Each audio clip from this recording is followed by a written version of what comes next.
Right.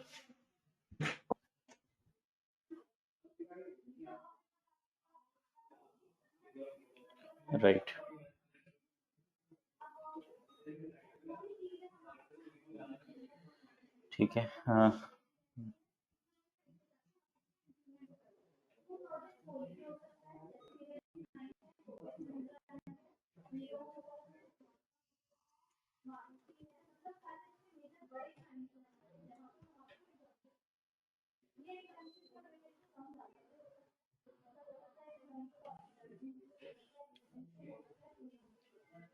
या good morning Rahul, कैसे हो आप?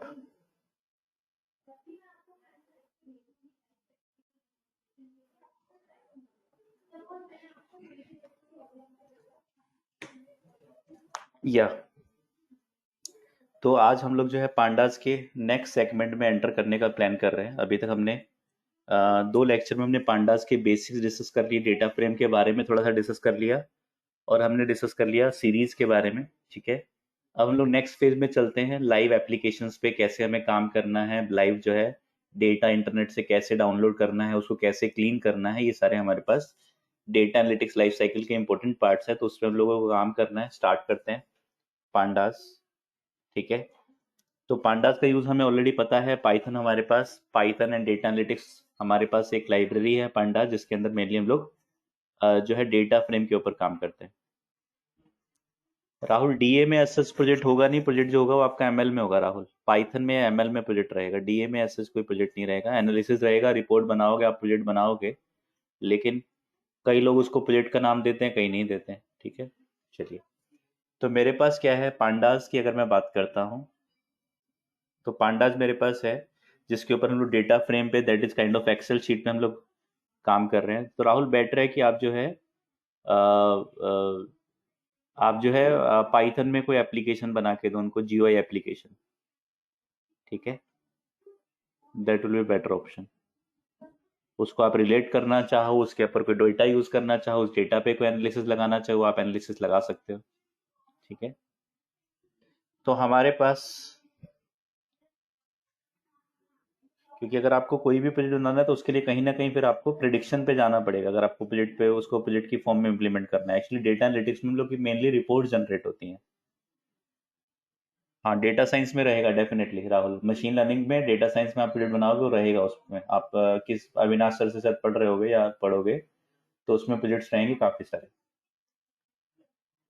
ठीक है, तो हमारे पास क्या है, पांडास में हम डेटा फ्रेम की बात कर रहे थे। डेटा फ्रेम क्या है, एक हमारे पास टू डायमेंशनल लेबल्ड एरे है, जिसके ऊपर हमने काम करना है। ठीक है, तो हम क्या करते हैं, हमारे पास जो है, वी हैव इंडस्ट्री में जब हम काम करेंगे, वी में have data in different formats. अगर आपके पास स्मॉल अमाउंट ऑफ डेटा है, तो आपके पास डेटा किस फॉर्मेट में हो सकता है?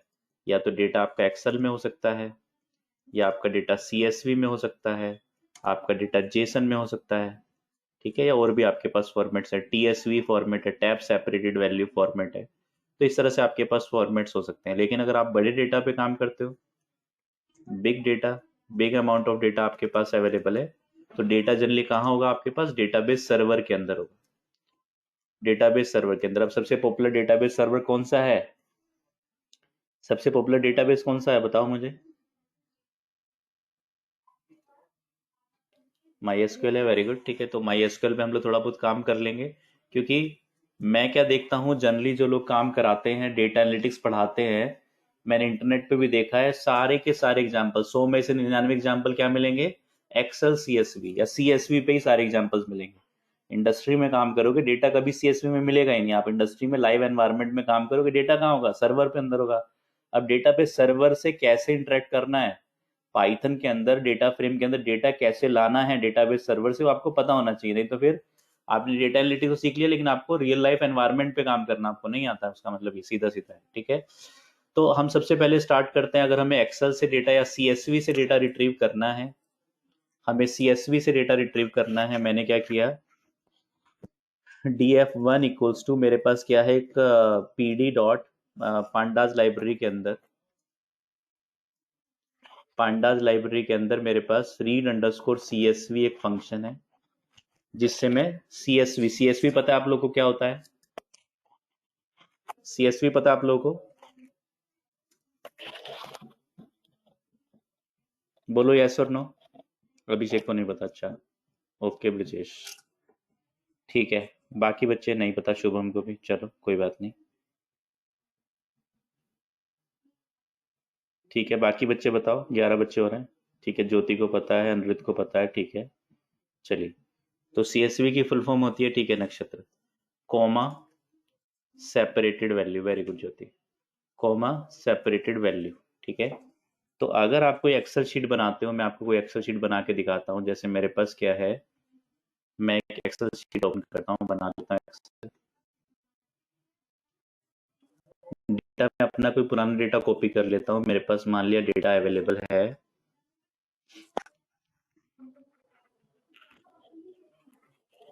हमने यहाँ डेटा लिया था, ये डिक्शनरी ली थी हमने, ये वाला डेटा मैं उठा लेता हूँ, चलो Ctrl+C। मैंने क्या किया, एक्सेल के अंदर आया,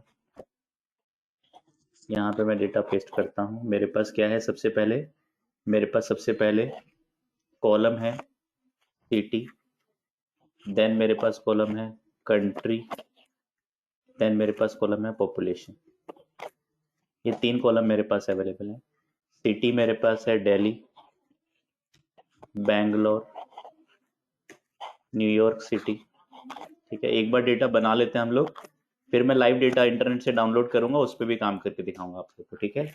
अभी पहले कैसे डेटा को रीड करना है, पहले वो फॉर्मेट आप सीख लो, फिर मैं लाइव डेटा पे काम करके दिखाऊंगा आपको। Delhi, Bangalore, New York city, Los Angeles, Toronto और मॉन्ट्रियल, ठीक है। ये डेटा मेरे पास है। इसके अंदर मेरे पास कंट्री इंडिया, ठीक है। आप एक्सेल में अगर आपको ऊपर वाली सेल को नीचे पेस्ट करना होता है तो आप Ctrl+D कमांड यूज कर सकते हो। मैंने आपको बोला एक्सेल पे भी थोड़ा काम करना शुरू करो, Ctrl+D करोगे तो जो ऊपर वाली सेल में डेटा है वो इमीडिएटली नीचे आ जाएगा आपके पास, ठीक है। इंडिया, फिर हमारे पास कंट्री में न्यूयॉर्क सिटी आपकी यूएसए में है, यूएसए, Ctrl+D, फिर आपके पास कनाडा, Ctrl+D, ठीक है। और पॉपुलेशन, मान लिया दिल्ली की पॉपुलेशन $10 मिलियन है, बैंगलोर की 5 है, न्यूयॉर्क सिटी की 9 है, लॉस एंजलिस की 4 है, और टोरंटो की 3 है, और मॉन्ट्रियल की $2 मिलियन पॉपुलेशन, ठीक है। तो ये मैंने एक डेटा सेट कर लिया, ठीक है। ये मेरे पास डेटा अवेलेबल है, ठीक है। इसको मैं क्या करता हूँ, अगर मैं Ctrl+S सेव करता हूँ, ठीक है, किसी लोकेशन पे चला जाता हूँ मैं, मोर ऑप्शंस में आता हूँ, से सेट डी ड्राइव में मेरे पास सेट पा फोल्डर है, इसके अंदर मेरे पास डीए नाम से फोल्डर है, इसके अंदर मैं डेटा डाल देता हूँ पॉपुलेशन के नाम से। पॉपुलेशन के नाम से मेरे पास क्या है, ये एक्सेल वर्कबुक है। तो एक्सेल वर्कबुक का एक्सटेंशन क्या होता है आप लोग को पता है, XLSX एक्सटेंशन होता है। इसी फाइल को अगर आप सेव कर देते हो, फाइल को सेव एज, इस फाइल को मैंने सेव एज किया सेम लोकेशन डीए फोल्डर के अंदर, ठीक है। किस फॉर्मेट में, यहाँ पे आपको दिखाई देगा CSV, ठीक है। ये CSV फॉर्मेट आपके पास अवेलेबल है, कॉमा डिलिमिटेड फॉर्मेट आपके पास अवेलेबल है, ठीक है। ये फॉर्मेट आपने लिया CSV फॉर्मेट, और पॉपुलेशन को सेव कर दिया, या पॉपुलेशन को सेव कर दिया CSV फॉर्मेट में, ठीक है। तो आपके पास एक वार्निंग आ रही है, some features in your workbook might be lost if you save it in CSV। तो आपके पास एक्सेल की अपनी कुछ फीचर्स होती हैं जो CSV में काम नहीं करती। Whether you want to save it in this format, yes, मैंने सेव कर दिया। अब मैं जाता हूं अपने डी ड्राइव में, सेटपा फोल्डर के अंदर, डीए फोल्डर के अंदर, तो मेरे पास यहाँ पे पॉपुलेशन, ये एक्सेल है आपके पास, ये आपके पास एक्सेल है, और आपके पास इसी तरह से ये आपकी पहली CSV फाइल है और दूसरी एक्सेल वर्कशीट है। तो CSV फाइल की क्वालिटी क्या होती है, आप अगर इस फाइल को राइट क्लिक करके ओपन करोगे नोटपैड में, ओपन विद नोटपैड, आपने नोटपैड में ओपन किया तो आपको डेटा कैसा दिखाई दे रहा है, दिख रहा है आप लोगों को कॉमा सेपरेटेड डेटा, क्या आप देख पा रहे हो कि डेटा कॉमा सेपरेटेड डेटा है, ठीक है। तो ये आपके पास CSV फॉर्मेट होता है, जो वर्ल्ड का सबसे पॉपुलर फॉर्मेट है, उसको हम लाइट वेट फॉर्मेट बोलते हैं, जो आपका नॉर्मली नोटपैड में भी ओपन करोगे तो ओपन हो जाएगा और आपका डेटा कॉमा सेपरेटेड डेटा बन जाएगा। ठीक है, इसको आप नॉर्मली एक्सेल के थ्रू खोलोगे तो आपको एक्सेल में एक्सेल फॉर्मेट में व्यू तो होगा, लेकिन ये जो फाइल है ये आपकी एक्चुअल में अगर आप डायरेक्टली राइट क्लिक करके ओपन करोगे तो ये एक्सेल फॉर्मेट में ओपन हो रहा है, लेकिन अगर आप इसको नोटपैड में ओपन करोगे तो आपको एक्चुअली दिखाई देगा कि कॉमा सेपरेटेड डेटा है। ठीक है, तो हमारे पास दो फाइल्स आ गई, एक पॉपुलेशन नाम से आ गई, एक पॉपुलेशन नाम से आ गई। अगर आप इसको राइट क्लिक करके प्रॉपर्टी देखोगे इसकी, तो इसकी प्रॉपर्टी है एक्सेल और इसका एक्सटेंशन क्या है, डॉट एक्सएल एक्सटेंशन है। और अगर आप इस पॉपुलेशन को ओपन करोगे राइट क्लिक करके प्रॉपर्टी देखोगे तो इसका फॉर्मेट आपका डॉट सीएसवी फॉर्मेट की फाइल है ये, इसमें डॉट सीएसवी आ रहा है। ठीक है, तो सीएसवी का मतलब कॉमा सेपरेटेड वैल्यू फॉर्मेट में आपके पास डेटा अवेलेबल है। इंटरनेट से जब भी आप डेटा डाउनलोड करोगे तो आपको वर्ल्ड में सबसे पॉपुलर फॉर्मेट मिलेगा डेटा के अंदर सीएसवी फॉर्मेट, जब आपका डेटा बहुत बड़ी क्वांटिटी में नहीं होगा। अगर डेटा बहुत बड़ी क्वांटिटी में होगा, आप इसी एक्सेल फाइल के अंदर 1 करोड़ एंट्री डाल दो, इस एक्सेल फाइल के अंदर 1 करोड़ एंट्री डाल दो, आप एक्सेल को ओपन करोगे एक्सेल हैंग होना शुरू हो जाएगा। ठीक है, ओपन ही नहीं होगा। तो आपके पास क्या है, जब आपका स्मॉलर अमाउंट या मीडियम अमाउंट ऑफ डेटा है तो आप एक्सेल सीएसवी में रख सकते हो, अदरवाइज फिर आप उसको आपको कहीं ना कहीं डेटाबेस सर्वर पे जाना होगा। तो हमारे पास अब हम आते हैं अपने, अगर हमें रीड करना है किसको, सीएसवी को, तो हमारे पास रेडीमेड फंक्शन है pd.read_csv, ब्रैकेट में हमने क्या डाल दिया, हमारी फाइल है डी ड्राइव के अंदर, डी ड्राइव के अंदर सेटपा फोल्डर के अंदर डीए के अंदर, डीए फोल्डर के अंदर पॉपुलेशन डॉट सीएसवी, ये मेरे पास फाइल है। ठीक है, ये मेरे पास फाइल है, मैंने df1 बनाया और मैंने रन करता हूँ इसको, देखो। ठीक है, मेरे पास ये फाइल है। आपने देखा होगा नॉर्मल पाइथन में भी आपने काम किया है तो ओपन के अंदर आप डबल कोट्स के अंदर एड्रेस पास करते हो हमेशा, यहाँ पे भी डबल कोट्स में एड्रेस दोगे।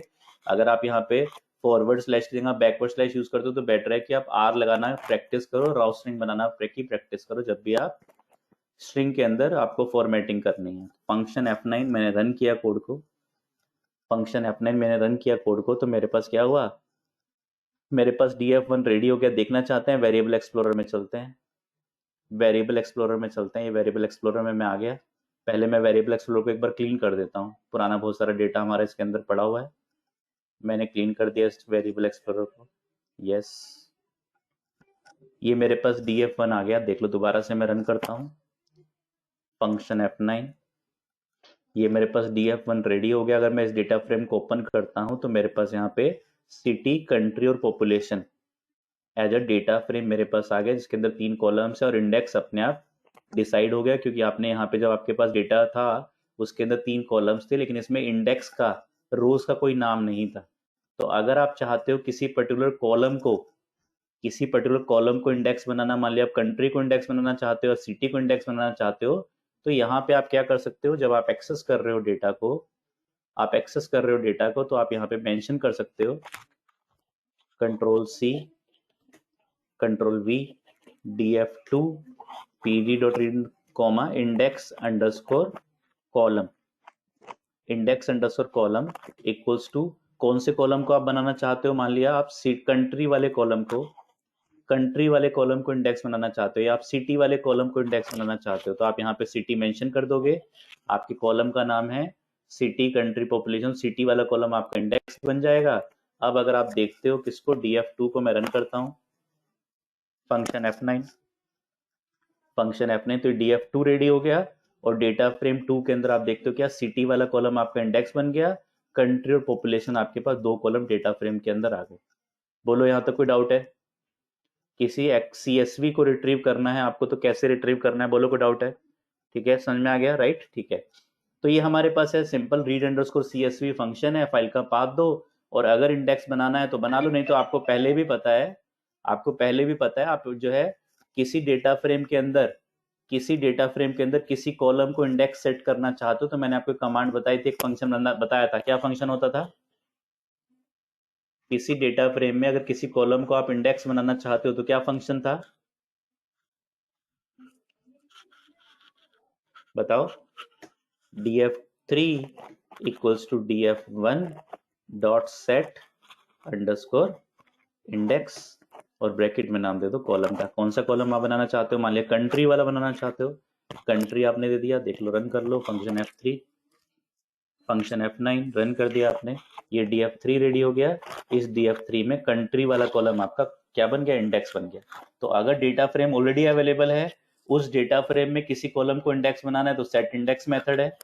और अगर आपको एक्सेस करते टाइम ही डेटा फ्रेम के अंदर किसी कॉलम को इंडेक्स सेट करना है तो आप इंडेक्स अंडरस्कोर कॉलम में इवन कॉलम नंबर भी पास कर सकते हो। यहाँ पे आप 0 भी पास करोगे तो 0th वाला कॉलम आपका क्या सेट हो जाएगा, इंडेक्स सेट हो जाएगा। बोलो कोई डाउट है? ठीक है, चलें आगे। राइट, तो हमने क्या किया, रीड कर लिया CSV डेटा को। ऐसे ही अगर आपको DF4 equals to PD dot, voice में चलें तो नहीं होना चाहिए, सेट करने हो।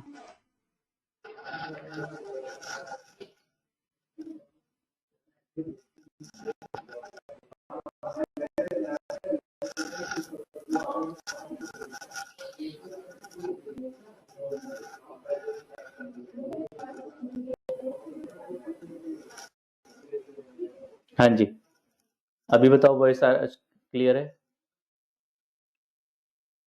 आई am audible to you guys? ठीक है, राइट। तो मेरे पास क्या है, पॉपुलेशन डॉट XLSX ये है मेरे पास। ठीक है, यहाँ पे भी अगर मैं किसी कॉलम को इंडेक्स सेट करना चाहता हूँ तो index underscore column equals to, या तो मैं 0 मेंशन कर सकता हूँ। तो मेरे पास 0 कौन सा कॉलम था, सिटी वाला कॉलम था, तो यहाँ 0 मेंशन कर दूं या कॉलम का नाम मेंशन कर दूं। मैंने रन कर दिया फंक्शन F9, तो मेरे पास यहाँ पे फंक्शन F9, मेरे पास यहाँ DF4 रेडी हो गया। DF4 को मैंने ओपन किया तो ये मेरे पास डेटा फ्रेम, ये जो डेटा फ्रेम बना है एक्सेल फाइल से बना है, पहले CSV से बना था। तो हमारे पास ज्यादातर जो फंक्शंस अवेलेबल है डेटा रीड करने के लिए, CSV रीड करनी है, read underscore CSV, Excel read करना है, read underscore excel, readymade functions मेरे पास अवेलेबल है। ऐसे ही आप लोग को जेसन का आइडिया है, जेसन पढ़ा आप सब लोगों ने? जेसन पढ़ा है सभी ने? अनिरुद्ध ने नहीं पढ़ा? ठीक है, ब्रिजेश, राइट, ज्योति, ठीक है, ओके अजीत, चलो कोई बात नहीं, मैं थोड़ा आइडिया दे देता हूँ आपको। जेसन एक्चुअल में क्या है, जावा स्क्रिप्ट ऑब्जेक्ट नोटेशन है। ये वर्ल्ड का सबसे पॉपुलर फॉर्मेट है, world's most popular format for data exchange between different applications. अगर आपको different applications designed in different, ठीक है, लैंग्वेजेस या फिर प्लेटफॉर्म्स, तो आपके पास क्या है, अगर आपके पास एक एप्लीकेशन जावा में है, दूसरी पाइथन में है, अब पाइथन में डिक्शनरी होती है, जावा में नहीं होती। ठीक है, ऐसे ही आपके पास क्या है, एक एप्लीकेशन PHP में है, दूसरी पाइथन में है। आपके पास एक एप्लीकेशन मोबाइल की है और एक आपकी पाइथन की एप्लीकेशन डेस्कटॉप एप्लीकेशन है या वेब एप्लीकेशन है। तो डेटा एक्सचेंज अगर आपको एक एप्लीकेशन दूसरी एप्लीकेशन में करना है तो वर्ल्ड का सबसे पॉपुलर स्टैंडर्ड फॉर्मेट है डेटा एक्सचेंज करने का, जिसको पाइथन भी समझता है, जेसन को जावा भी समझता है, PHP भी समझता है, एंड्रॉइड भी समझता है। ठीक है, तो ये हमारे पास जेसन फॉर्मेट है। जेसन फॉर्मेट में जनरली डेटा डिक्शनरी फॉर्मेट में, जिसको पाइथन में आप डिक्शनरी बोलते हो, जेसन में वैसे ही ऑब्जेक्ट आपके सेव होते हैं। तो मैं आपको सिंटैक्स बता देता हूँ, फिर जहां जब आप पाइथन में आप पढ़ोगे तो उसमें आपको जेसन डिटेल में पढ़ाया जाएगा, आप सब लोग को जिन्होंने अभी पढ़ा नहीं है। ठीक है, तो यहाँ पे मेरे पास एक फॉर्मेट है रीड अंडरस्कोर जेसन नाम से, रीड अंडरस्कोर जेसन नाम से। मैं क्या करता हूँ, पहले जेसन फाइल बना लेता हूँ। अब जेसन के अंदर आपको याद रखना है, इंडेक्स अंडरस्कोर कॉलम वाला फंक्शन काम करता नहीं है यहाँ पे जेसन के अंदर। ठीक है, तो मेरे पास मान लिया कोई डेटा अवेलेबल है, मैं देख लेता हूँ कोई डेटा होगा जरूर मेरे पास CMS वगैरह का।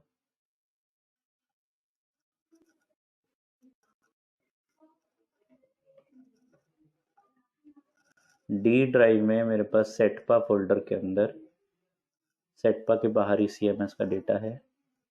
ये रहा CMS का डेटा, एक बार ओपन करके देखते हैं क्या है इसमें।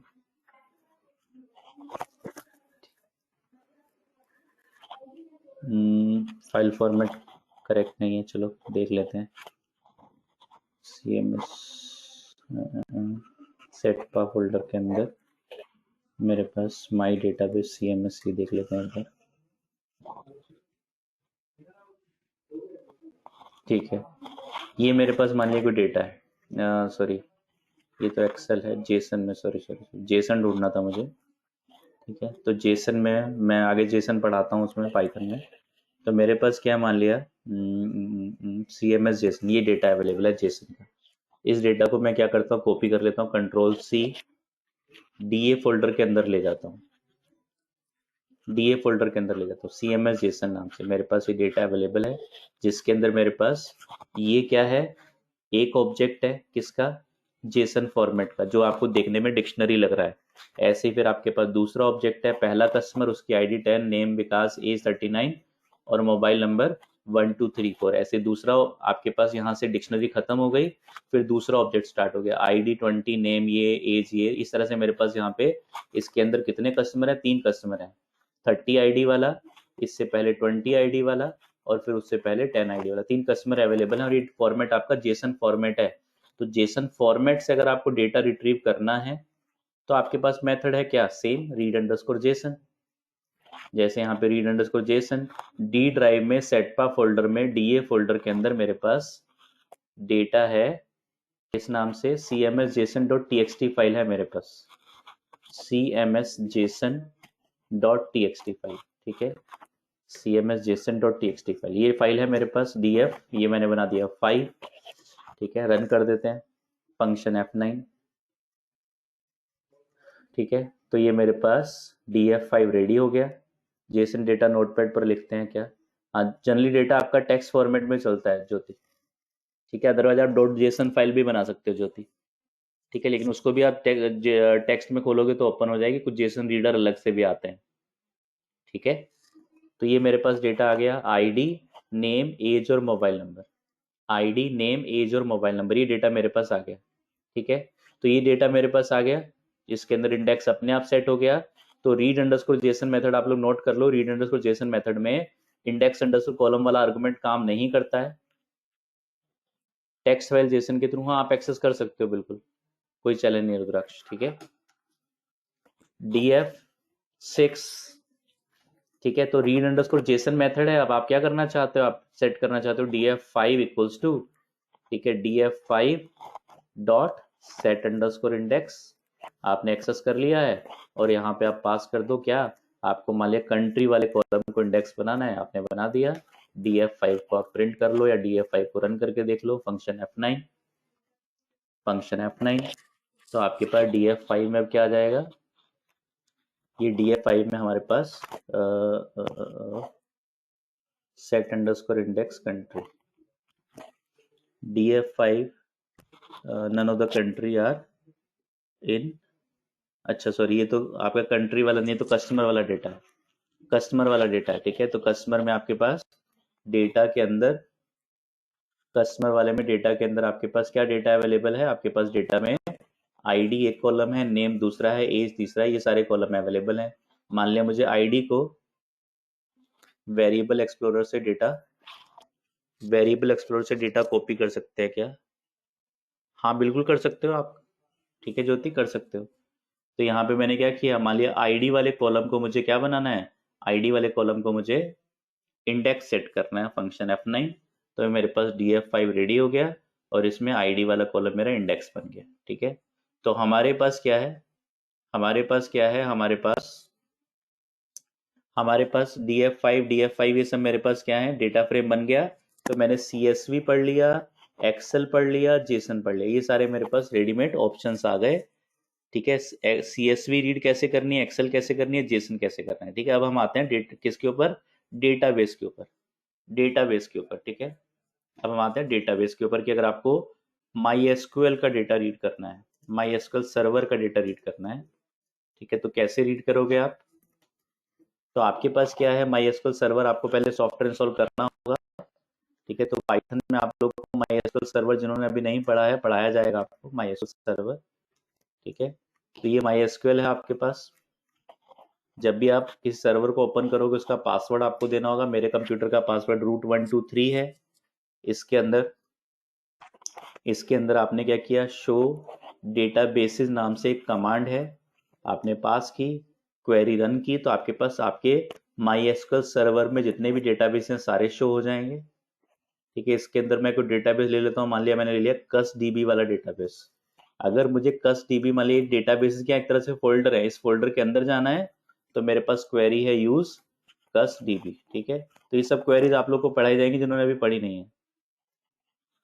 वर्ड फाइल से टेबल रीड करना हो तो वो बता सकता हूँ अनिरुद्ध, उसका थोड़ा डिफरेंट, उसके लिए लाइब्रेरी अलग होती है अनिरुद्ध, वो पाइथन में आप पूछना एक बार। ठीक है, तो हमारे पास क्या है, यूज कस डीबी।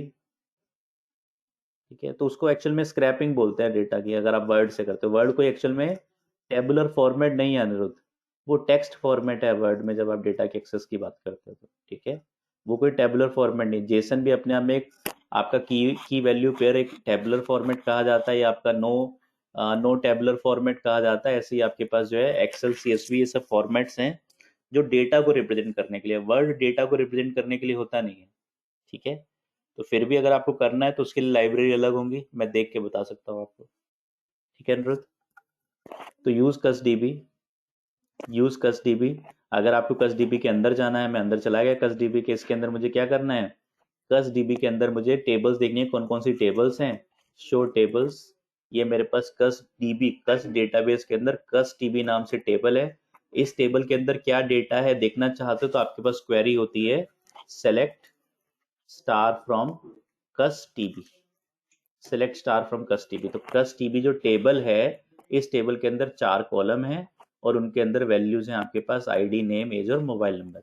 अब आप इस डेटा को एक्सेस करना चाहते हो किसमें, माई अपने डेटा फ्रेम के अंदर। तो पाइथन में पहले आपको पढ़ाया जाएगा, मैं डायरेक्टली स्टेप्स लिख रहा हूँ आपके लिए। ठीक है, आपको क्या करना होगा, इंपोर्ट, आपके पास पाई माई एसक्यूएल नाम का एक पैकेज होगा, वो आप इंपोर्ट करोगे। पहले मैं रन कर लेता हूँ फंक्शन F9। ठीक है, तो मेरा पैकेज इंपोर्ट हो गया, यानी कि मेरे पास यहाँ पे पाई माई एसक्यूएल जो है ऑलरेडी इंस्टॉल्ड एक पैकेज है, हो गया। पाई माई एसक्यूएल पैकेज आप इंपोर्ट करोगे, फिर आप कनेक्शन बनाओगे। माई कॉन इक्वल्स टू, आपको कनेक्शन बनाना है, तो पाई माई एसक्यूएल के अंदर मेरे पास एक कनेक्ट नाम का फंक्शन है। इसके अंदर आप पास करोगे सबसे पहले host equals to local host. अगर आपके कंप्यूटर में ही माई एसक्यूएल इंस्टॉल्ड है, किसी रिमोट लोकेशन पे नहीं है, तो होस्ट आपका लोकल होस्ट होगा।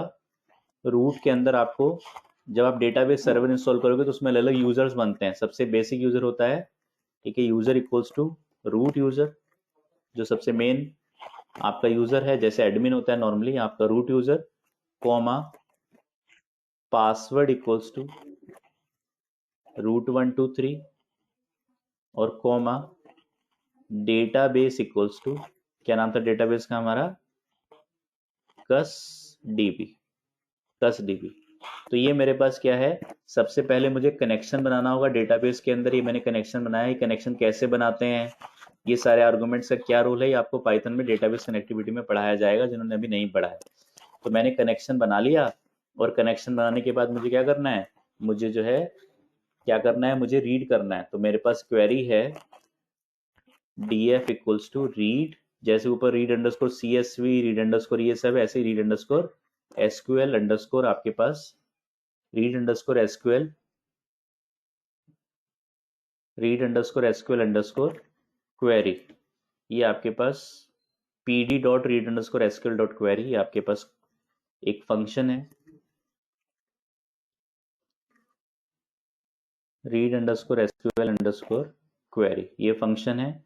इसके अंदर आप क्या पास कर दोगे, आप क्वेरी पास कर दोगे, क्या, select star from cus TB, select star from cus TB, आपको ये क्वेरी दी आपने, और कॉमा आप कनेक्शन का नाम दे दोगे माइकॉन, इस ऑब्जेक्ट का नाम दे दोगे, तो आपके पास क्या आएगा। अब अगर आपने यहाँ पे नाम दे दिया मान लिया df6, अगर आप रन करते हो फंक्शन F9, तो आपका डेटाबेस कनेक्टिविटी में थोड़ा टाइम लगेगा। पाइथन के सॉफ्टवेयर को आप कनेक्ट कर रहे हो किसके साथ, एक डेटाबेस सर्वर के साथ। ठीक है, तो df6 आपका बन गया। इस df6 के अंदर आपका डेटा कहाँ से रिट्रीव हुआ, अभी डेटाबेस सर्वर से रिट्रीव हुआ है डेटा। ठीक है, तो डेटाबेस सर्वर आपके कंप्यूटर में पहले MySQL इंस्टॉल होना चाहिए, उसके अंदर कोई डेटाबेस बनाना है, आपको डेटाबेस को यूज करना है, उसके अंदर टेबल बनानी है।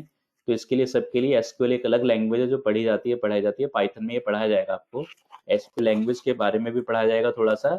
और उसके बाद उस डेटा को कैसे रिट्रीव करना है अगर आपको डेटा फ्रेम में, तो उसके लिए क्या ऑप्शन है आपके पास।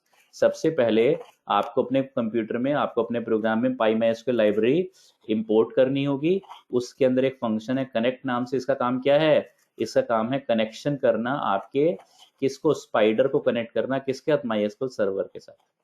तो ये आपने कनेक्शन बनाया, कनेक्शन क्लास का ऑब्जेक्ट बनाया, और उसके बाद आपके पास पांडास के अंदर ही read underscore SQL underscore query, SQL से डेटा रीड करने के लिए आपके पास फंक्शन अवेलेबल है। इसके अंदर आप क्वेरी पास करोगे, सेलेक्ट स्टार फ्रॉम कस्टडीबी, और कॉमा आप कनेक्शन पास कर दोगे जो आपने कनेक्शन बनाया है माइकॉन। तो आपका डेटा अब कहां से रिट्रीव होगा, आपका डेटा रिट्रीव होगा आपके कंप्यूटर में, लोकल होस्ट रेफर कर रहा है MySQL के अंदर, PyMySQL के अंदर लोकल होस्ट, रूट, पासवर्ड, और इस डेटाबेस का नाम है कस्टडीबी। इस डेटाबेस के अंदर आपके पास एक टेबल है, क्या, कस्टडीबी के अंदर कस्टडीबी नाम से उसका डेटा आप रिट्रीव कर रहे हो। बोलो समझ में आया। ठीक है, ये इंपॉर्टेंट है, ये इंटरव्यू में क्वेश्चन आता है। ये इंपॉर्टेंट क्वेश्चन है इंटरव्यू का कि आपको अगर डेटाबेस सर्वर से डेटा एक्सेस करना है पाइथन में तो कैसे एक्सेस करोगे, डेटा फ्रेम में कैसे एक्सेस करोगे। पाइथन में तो आप लोग को आता होगा, जिन लोगों ने पढ़ा है ऑलरेडी पाइथन, जिनका कोर्स कंप्लीट हो गया उनको आता होगा, लेकिन आपको डेटा फ्रेम में कैसे एक्सेस करना है उसका सिंटैक्स आप लोग को मैंने बता दिया है। बोलो आया समझ में। अभिषेक, अनिरुद्ध, शुभम, ठीक है, अजीत राइट, ठीक है राइट, साक्षी राइट, ठीक है, ग्रेट। तो हमारे पास ये हमने डिस्कस कर लिया कैसे हमें डेटाबेस सर्वर से डेटा को एक्सेस करना है। आप जब भी किसी डेटाबेस सर्वर से कनेक्शन करते हो, अगर आपका डेटाबेस सर्वर आपके कंप्यूटर पे है तो लोकल होस्ट आएगा, अगर वो यूएस में या जर्मनी में कहीं रिमोट सर्वर है तो यहाँ पे होस्ट में उसका आईपी एड्रेस आ जाएगा।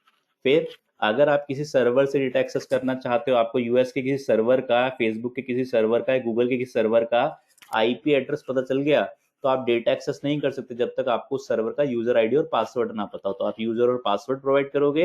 अब आपका डेटाबेस सर्वर क्या होता है, कलेक्शन ऑफ डेटा बेसिस होता है, तो आपको बताना होगा कौन से डेटाबेस को आपने एक्सेस करना है, कस्टडीबी को आपने एक्सेस करना है, ठीक है।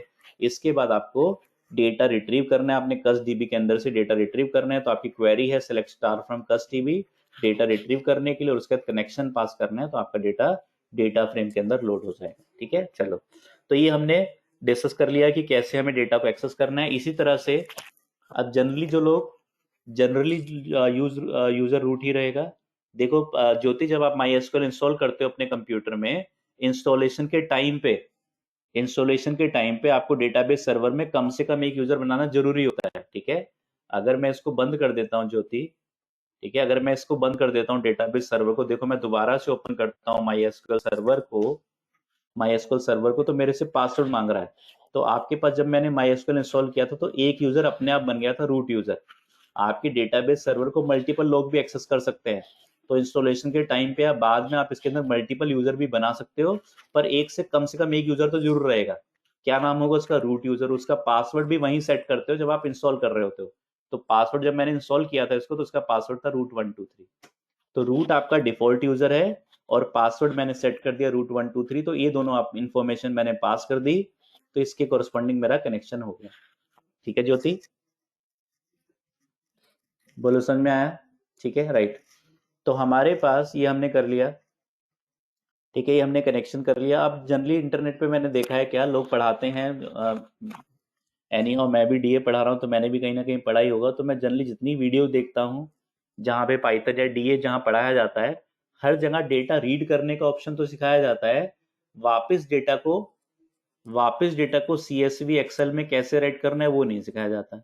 ठीक है, तो आपको ये भी पता होना चाहिए, आप कोई मैनिपुलेशन कर रहे हो डेटा के ऊपर, डेटा को आपने क्लीन कर लिया, क्लीन करने के बाद अब डेटा को राइट भी तो करना है आपको फाइनल फॉर्मेट के अंदर, वो आपको नहीं पता तो आपको पता होना चाहिए।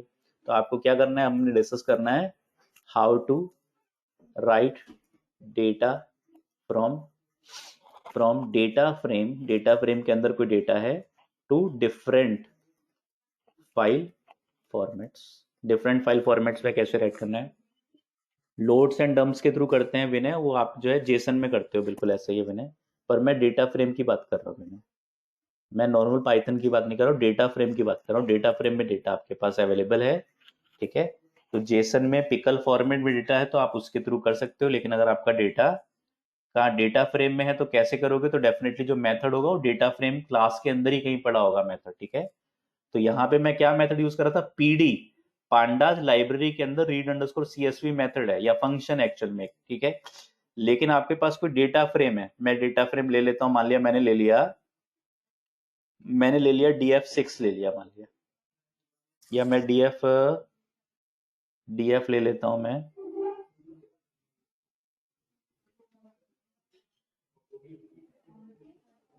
यही डेटा ले लेता हूं, कंट्रोल C, मैं दिखा देता हूं पहले आपको। मैंने DF1 लिया है, फंक्शन F9, DF1 के अंदर मेरे पास डेटा पड़ा हुआ है, ये मेरे पास डेटा है। DF1 के अंदर डेटा है जिसके अंदर इंडेक्स में 0 1 2 3 4 5 है, सिटी में सिटी, कंट्री और पॉपुलेशन, इस तरह से मेरा डेटा अवेलेबल है।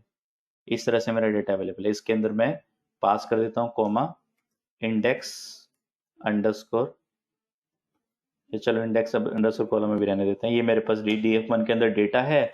अब मैंने क्या किया, मुझे इस डेटा को DF1 के अंदर जो डेटा अवेलेबल है किस में राइट करना है? एक्सेल में राइट करना है या CSV में राइट करना है। तो मेरे पास फंक्शन है to_CSV, to_CSV मेरे पास फंक्शन है एक्सेल में डेटा राइट करने के लिए, किस में? CSV में डेटा राइट करने के लिए। तो मुझे कौन सी लोकेशन पे राइट करना है? मान लिया मुझे कंट्रोल C कंट्रोल V, मेरे पास D ड्राइव में सेटपा फोल्डर के अंदर, DA फोल्डर के अंदर मैं यहाँ पे नाम दे देता हूँ पॉपुलेशन आउट नाम से एक फाइल बनाता हूँ .CSV फॉर्मेट, ठीक है। पॉपुलेशन नाम से मेरे पास CSV फाइल थी, पॉपुलेशन आउट नाम से मैंने एक फाइल बनाई जो डेटा फ्रेम के डेटा को CSV में राइट करेगी। देख लो फंक्शन F9। तो अगर इस नाम से फाइल होगी तो वो ट्रंकेट हो जाएगी, अगर नहीं फाइल होगी तो आपकी नई फाइल बन जाएगी। देख लो, चलते हैं हम लोग यहाँ पे, पॉपुलेशन आउट नाम से मेरे पास फाइल रेडी होगी, कौन सी? Microsoft Excel CSV file. देख लो, ओपन कर लो इसको। ट्रंकेट का मतलब उसका डेटा पहले डिलीट होता है, यूज होना था ना सर, R की जगह W, बताता हूँ विनय आपको, ठीक है। तो ये मेरे पास डेटा फ्रेम का डेटा आ गया, इंडेक्स आ गई, सबसे पहले इंडेक्स आ गए, कॉलम आ गए, और कॉलम के कॉरस्पॉन्डिंग डेटा मेरा आ गया। तो क्या है मेरे पास? विनय कंफ्यूज हो रहे हो आप, ठीक है। ये R का मतलब होता है बेटा raw string, R stand for read mode नहीं है बेटा, रॉ स्ट्रिंग है, ठीक है। ये रॉ स्ट्रिंग का मतलब है कि आपका जो, अगर यहाँ पे कोई बैकवर्ड स्लैश आ रहा है तो उसको बैकवर्ड स्लैश नहीं मानना, स्ट्रिंग का एक कैरेक्टर एज्यूम करना है, ठीक है। याद है विनय? नहीं है? ठीक है। तो यहाँ पे मैं कोई ओपन फंक्शन नहीं यूज कर रहा हूँ, ठीक है। विनय ओपन फंक्शन यूज नहीं कर रहा हूँ मैं, कि मैं पहले फाइल को ओपन कर रहा हूँ फिर उसके अंदर डेटा राइट कर रहा हूँ, ठीक है। तो मेरे पास है DF1.to_CSV, ये मैंने पास कर दिया और इसको मैंने डायरेक्टली मेरा CSV फाइल में डेटा राइट हो गया, CSV फॉर्मेट में मेरा डेटा राइट हो गया। ऐसे ही आपको एक्सेल में राइट करना है, एक्सेल में राइट करना है तो आपके पास क्या है? फंक्शन है, एक्सेल में राइट करना है। चलो मैं राइट ही करके दिखा देता हूँ, ठीक है। DF1 को आपको एक्सेल में राइट करना है, कंट्रोल C कंट्रोल V, DF1.to_एक्सेल, एक्सेल में डॉट, कौन सी फाइल? XLSX फाइल, XLSX, ठीक है, एक्सेल की फाइल है, मैंने राइट करना है फंक्शन F9, ठीक है। फंक्शन F9 मैंने रन कर दिया। मैं चलता हूं अपने फोल्डर के अंदर और मुझे यहाँ पे DA फोल्डर के अंदर पॉपुलेशन एक्सेल नाम से एक्सेल की वर्कशीट मिल गई। इसको भी आप ओपन करोगे, तो आपके पास ये डेटा आ गया, सिटी, कंट्री, पॉपुलेशन, और ये डेटा आपके सामने आएगा, दिल्ली इंडिया 10, ये डेटा आपके सामने रिट्रीव हो गया, ठीक है। समझे नहीं? क्या नहीं समझे ज्योति? आपको CSV में आपके पास डेटा फ्रेम में डेटा अवेलेबल है, क्या डेटा है? DF1 में डेटा देख लो पहले, DF1 में ये डेटा अवेलेबल है, ये इंडेक्सेस हैं, ये सिटी कॉलम, ये कंट्री कॉलम, ये पॉपुलेशन कॉलम। आपको इस DF1 के डेटा को CSV में राइट करना है तो to_CSV फंक्शन है, एक्सेल में राइट करना है तो to_एक्सेल फंक्शन है। क्या समझ में नहीं आया बताओ ज्योति? एक्सेल में राइट करना है तो एक्सेल का एक्सटेंशन होता है XLSX, CSV का एक्सटेंशन होता है CSV। बताओ क्या समझ में नहीं आया ज्योति? 2_CSV या 2_Excel राइट के लिए यूज करेंगे? हाँ जी बिल्कुल ठीक है।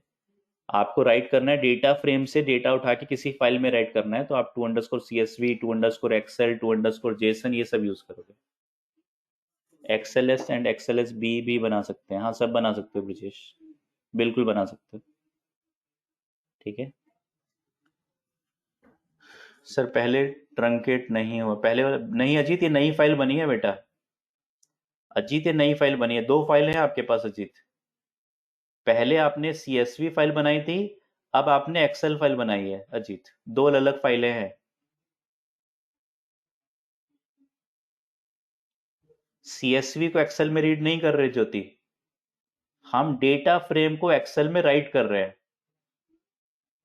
हाँ उसके लिए फंक्शंस अलग होंगे मैंने, ठीक है ज्योति। हम लोग CSV को एक्सेल में नहीं कर रहे ज्योति, हम लोग क्या कर रहे हैं, डेटा फ्रेम को CSV में और डेटा फ्रेम को एक्सेल में। अभी मैंने आपको क्या पढ़ाया था कि CSV फाइल को डेटा फ्रेम में कैसे लोड करना है, एक्सेल फाइल को डेटा फ्रेम में कैसे लोड करना है। अब हम क्या पढ़ रहे हैं, डेटा फ्रेम मैंने बना दिया, उस डेटा फ्रेम को CSV फाइल कैसे बनानी है उससे, और उस डेटा फ्रेम से एक्सेल फाइल कैसे बनानी है। बोलो ज्योति समझ में आया?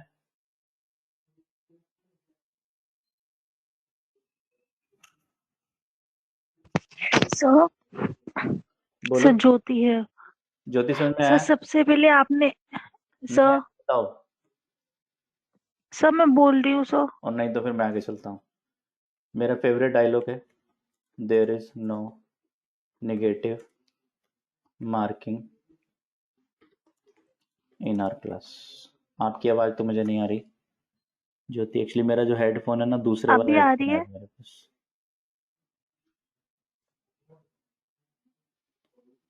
हमें आ रही है, चलो मैं अपना जो है मैं अपना हेडफोन हटाता हूँ एक बार, ठीक है ज्योति आप बोलो।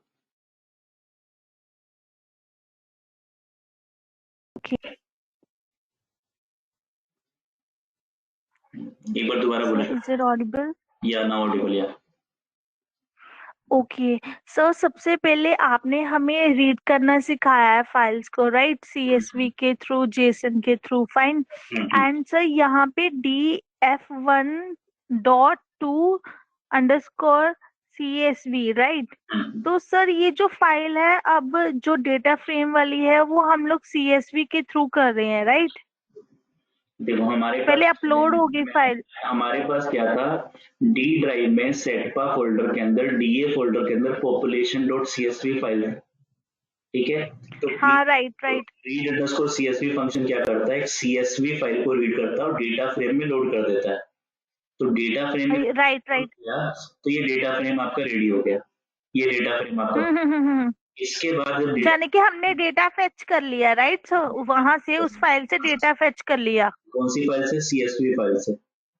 अब फेच हाँ राइट। इस डेटा फ्रेम के ऊपर कोई ऑपरेशन परफॉर्म की, इस डेटा को क्लीन किया, सर्च किया। जब क्लीन करने के बाद जब डेटा आपका फाइनल डेटा रेडी हो गया, अब आप क्या चाहते हो, हाँ जब फाइनल डेटा रेडी हो गया उस डेटा को आपको वापस अपनी हार्ड डिस्क में परमानेंटली सेव करना है, नए डेटा को।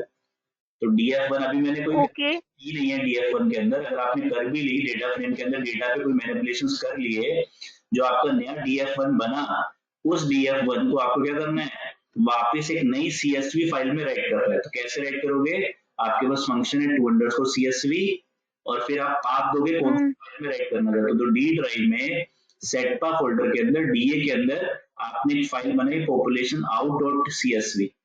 तो ये फंक्शन क्या ओके। करेगा, तो CSV फंक्शन क्या करेगा, अगर सेटपा फोल्डर के अंदर DA के अंदर पॉपुलेशन आउट नाम से फाइल अवेलेबल होगी पहले से, तो पहले उसके डेटा को डिलीट करेगा और DF1 का डेटा उसमें राइट कर देगा।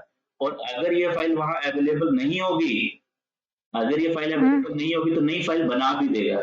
जैसे मैं क्या करता हूँ, मेरे पास यहाँ पे क्या है, मैंने डिलीट कर दिया दोनों फाइल्स को, पॉपुलेशन आउट वाली फाइल्स को डिलीट कर दिया, ठीक है। मेरे पास फाइल बंद कर देता हूँ, ठीक है। ये मैंने क्या किया, डिलीट कर दिया दोनों फाइल्स को। अब मेरे पास पॉपुलेशन आउट नाम ओके। फाइल नहीं है। मैं क्या चाहता हूँ, मेरे डेटा फ्रेम DF1 के अंदर कोई मैनिपुलेटेड डेटा है, इस डेटा को मैं अपने कंप्यूटर की हार्ड डिस्क में परमानेंटली CSV फॉर्मेट में सेव करना चाहता हूँ, तो क्या फंक्शन है टू CSV, मुझे उस फाइल का पाथ देना होगा कहाँ पे मैं फाइल को सेव करना चाहता हूँ, डी ड्राइव में सेटपा फोल्डर में DA फोल्डर के अंदर पॉपुलेशन आउट नाम से मेरे पास क्या है एक फाइल है .csv। तो अगर ये फाइल पहले से उस लोकेशन पे नहीं होगी तो ये फंक्शन वहां पे एक CSV फाइल बनाएगा और उसके अंदर DF1 का सारा, ठीक है। तो ओके इस स्टेटमेंट को रन करूंगा फंक्शन F9, तो मेरे पास क्या बनाया मैंने, कौन सी फाइल बनाई है CSV फाइल।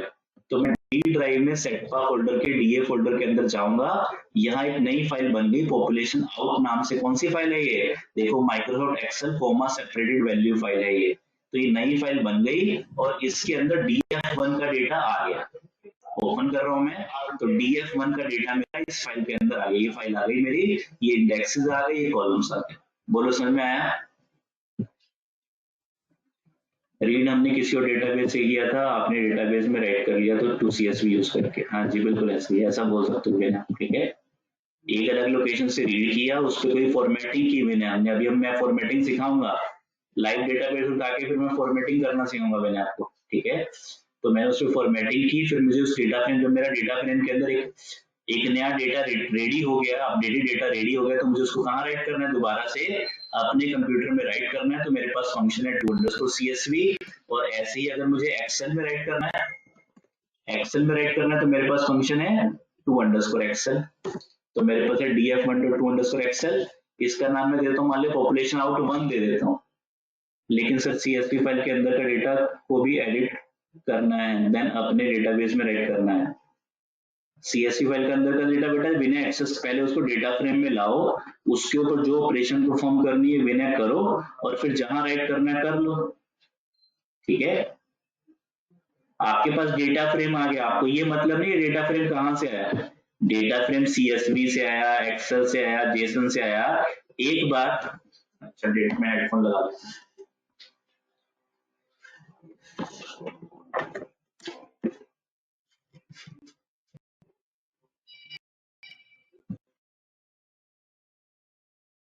डेटा फ्रेम आ गया, किसी और का डेटाबेस हुआ तो वो भी साथ में एडिट होने लग जाएगा ना सर। बेटा विनय आपके पास डेटाबेस है, आपके पास अगर फाइल है डेटाबेस वाली, आपके पास डेटाबेस वाली कोई फाइल है, वो डेटाबेस सर्वर वाली है, वो एक्सेल वाली है। ऑपरेशन सिखाऊंगा बेटा अभी ज्योति, आपको पहले सिखाए भी तो ऑपरेशन, कुछ ऑपरेशन मैंने डेटा फ्रेम पे करने बता दिए आप लोगों को। अब मैं लाइव डेटा लूंगा, एक बार आप ये सीख जाओ, मैं लाइव डेटा लूंगा, उस पर ऑपरेशन परफॉर्म करके दिखाऊंगा, जैसे आप एक्सेल में करते हो ज्योति।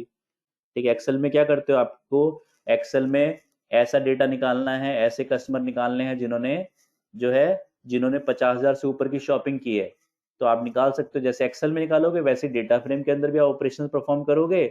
जब आपने ऑपरेशन परफॉर्म कर लिया, हाँ जी ठीक है, आपने, तभी आपको एग्जांपल दे रहा हूँ ज्योति, मुझे पता है आपको एक्सेल आता है, ठीक है। तो आपने क्या किया, ऑपरेशन परफॉर्म कर लिया, ऑपरेशन परफॉर्म करने के बाद जो, ठीक है करूंगा करूंगा ज्योति, ठीक है। बताने तो दो विनय सर, रीड हम किसी और का डेटा को कर रहे हैं, pd.res यूज करेंगे, देन टू यूज करके अपने पीसी में राइट कर रहे हैं। विनय अगर आपके पास डेटा का एक्सेस है, ठीक है विनय, आप बोलो विनय कि मेरा फेसबुक कंपनी का डेटा है, उनके सर्वर पे पड़ा है, ठीक है, क्या हम एक्सेस कर सकते हो, नहीं कर सकते विनय। कब कर सकते हो, जब उसका यूजर आईडी पासवर्ड होगा तो कर सकते हो, नहीं करते हो नहीं कर सकते। तो अगर आपके किसी दोस्त या किसी रिश्तेदार का डेटा कहीं पड़ा हुआ है, वो आपको अलाउ करता है डेटा एक्सेस करने का तो कर लोगे, नहीं करता तो नहीं करोगे। अगर आपने डेटा एक्सेस कर लिया, डेटा फ्रेम पे ले आए, अब आपको जहां राइट करना है आपकी मर्जी है इसमें, ठीक है, ठीक है। अगर पासवर्ड प्रोटेक्ट एक्सेल रहेगा तो एसक्यूएल टाइप का ही कमांड लगेगा, एसक्यूएल टाइप का ही कमांड लगेगा, हाँ जी बिल्कुल ऐसे ही होगा कुछ, ठीक है। एनीथिंग एल्स, चलो, तो मेरे पास क्या है, पीरियड, ये फिर किसके लिए यूज कर रहे हैं हम बेटा, आपके पास विनय रीड अंडरस्कोर CSV, हाँ करना भी चाहिए, कोई नेगेटिव मार्किंग नहीं है, ठीक है। तो मेरे पास क्या है विनय, रीड अंडरस्कोर CSV फंक्शन है डेटा को रीड करने के लिए, ठीक है विनय, डेटा को रीड करने के लिए। वो आपका डेटा है, आपके दोस्त का डेटा है, किसी रिश्तेदार का डेटा है, आपके पास वो डेटा अवेलेबल है, रीड अंडरस्कोर CSV से डेटा रीड होगा, डेटा फ्रेम के अंदर आएगा। डेटा फ्रेम के अंदर आ गया, उस डेटा फ्रेम के ऊपर आप कोई ऑपरेशंस परफॉर्म करोगे। मान लिया डेटा के अंदर आपके पास क्या कुछ गार्बेज वैल्यू है जिनको आपको हटाना है, तो वो कैसे हटाना है मैं आपको सिखाऊंगा, ठीक है विनय।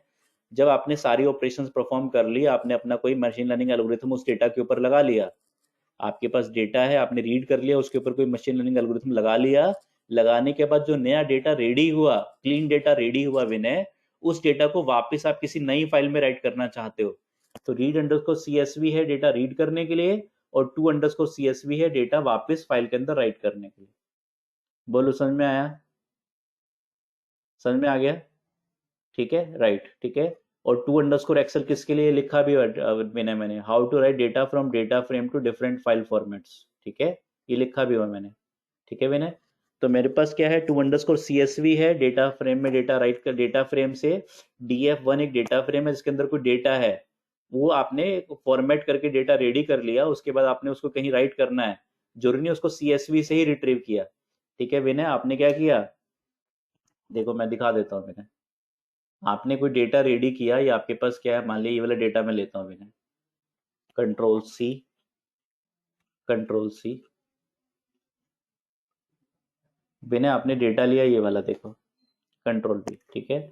ये आपके पास एक डिक्शनरी है, डिक्शनरी से आपने क्या किया, आपने कहीं CSV एक्सेल कहीं से लाए ही नहीं विनय, आपने खुद अपना एक डेटा बनाया है, किसके अंदर, DF अंडरस्कोर पॉपुलेशन के अंदर। देख लो क्या डेटा बनाया आपने, फंक्शन F9, फंक्शन F9, ठीक है। ये आपके पास डेटा आ गया DF अंडरस्कोर पॉपुलेशन नाम से, ठीक है। ओपन कर लो इसको,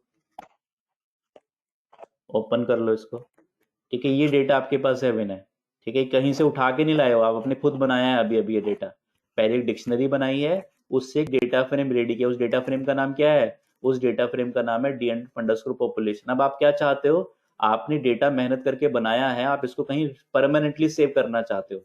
डेटा फ्रेम क्या चीज है, डेटा फ्रेम एक वेरिएबल या ऑब्जेक्ट है, जैसे ही प्रोग्राम बंद करोगे सारे वेरिएबल्स की वैल्यू वॉश आउट हो जाएगी। तो आप क्या चाहते हो, आप चाहते हो इसको परमानेंट स्टोर करना है इस डेटा को, तो क्या करोगे, क्या करोगे आप अपने प्रोग्राम में CSV में राइट करना चाहते हो तो टू CSV,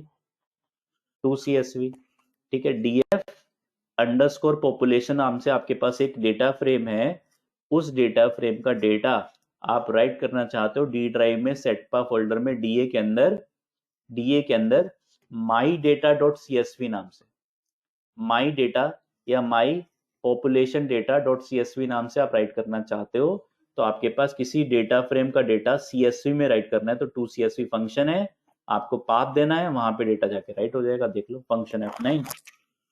तो मैंने क्या बनाया, मैंने अपने DF अंडरस्कोर पॉपुलेशन वाले डेटा फ्रेम का डेटा DA फोल्डर के अंदर my pop data dot CSV file बनाई, उसमें राइट करा दिया। देख लो मैं चलता हूँ, यहाँ पे मेरे पास माई पॉप डेटा नाम से फाइल बन गई, अगर पहले से अवेलेबल नहीं होगी तो बन जाएगी, ये बन गई। इसके अंदर मेरा डेटा, ये मेरा डेटा इसके अंदर राइट हो गया, ठीक है। तो डेटा कहीं से भी आया उसको हमें मतलब नहीं है। मैं क्या सिखाना चाह रहा हूँ, आपके पास डेटा फ्रेम में कोई डेटा है, उसको कैसे एक्सेल में, CSV में, इन सारे फॉर्मेट्स में राइट करना है, ठीक है। चलो ग्रेट। ऐसे ही अगर आपको, हाँ ये हमारा क्रिएट किया हुआ डेटा बिल्कुल ऐसे ही मैंने, आपका क्रिएट किया हो या आपके दोस्त का हो, किसी से आपने डेटा उधार मांगा हो, ठीक है, पैसों से खरीदा हो, आपके पास डेटा है, उसके ऊपर आपने कोई एनालिसिस किया, डेटा फ्रेम के अंदर डेटा अवेलेबल है, उसको आपको राइट करना है। तो कैसे राइट करोगे, to underscore CSV, to underscore excel, to underscore JSON, ये फॉर्मेट्स हैं आपके पास। DF underscore population dot to underscore JSON, to underscore JSON, आप अपने डेटा को राइट करना चाहते हो, मान लिया किस फॉर्मेट में, नोटपैड के फॉर्मेट में राइट करना चाहते हो, टेक्स्ट फॉर्मेट में राइट करना चाहते हो, control V, D drive set पर DA माई पॉपुलेशन डेटा डॉट TXT, ठीक है। इस पॉपुलेशन वाले डेटा फ्रेम को आप जेसन में राइट करना चाहते हो, राइट कर देते हैं, फंक्शन F9। तो आपके पास my pop data dot TXT file बनेगी, इस फोल्डर में चलते हैं। ये my pop data dot TXT file बन गई, इसको आप ओपन करोगे तो इसके अंदर आपके पास जेसन फॉर्मेट में डेटा आ जाएगा। बोलो कोई डाउट है? सिंपल है, सिंपल है, ठीक है। एक्सेल में राइट करना है, ठीक है, एक्सेल में राइट करना है तो आपके पास टू अंडरस्कोर एक्सेल है, CSV में तो टू अंडरस्कोर CSV, जेसन में तो _जेसन, ये सारे आपके पास फॉर्मेट्स हैं। ठीक है, चले आगे। ठीक है, ठीक है, राइट, चलो ठीक है। तो ये हमने डेटा फ्रेम के बारे में हमने डिस्कस कर लिया, कैसे हमें डेटा फ्रेम से, कैसे हमें डिफरेंट फॉर्मेट से डेटा फ्रेम में डेटा लोड करना है, और कैसे डेटा फ्रेम के डेटा को डिफरेंट फॉर्मेट्स में फाइल के अंदर जाके सेव करना है। ठीक है, अब हम आगे चलते हैं, हमारे पास नेक्स्ट है, ठीक है, how to get the data. ठीक है, डेटा कहाँ से कलेक्ट करते हो आप? इंडस्ट्री में अगर आप काम कर रहे होगे, ठीक है, while working in the industry,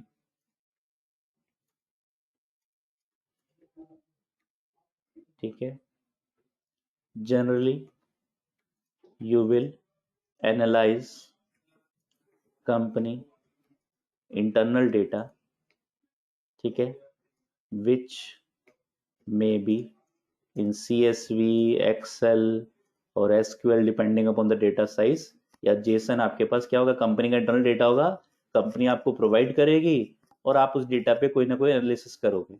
लेकिन ठीक है, प्रैक्टिस करनी है, हमें एल्गोरिथम्स लगाने हैं, तो हमारे पास क्या है, हमारे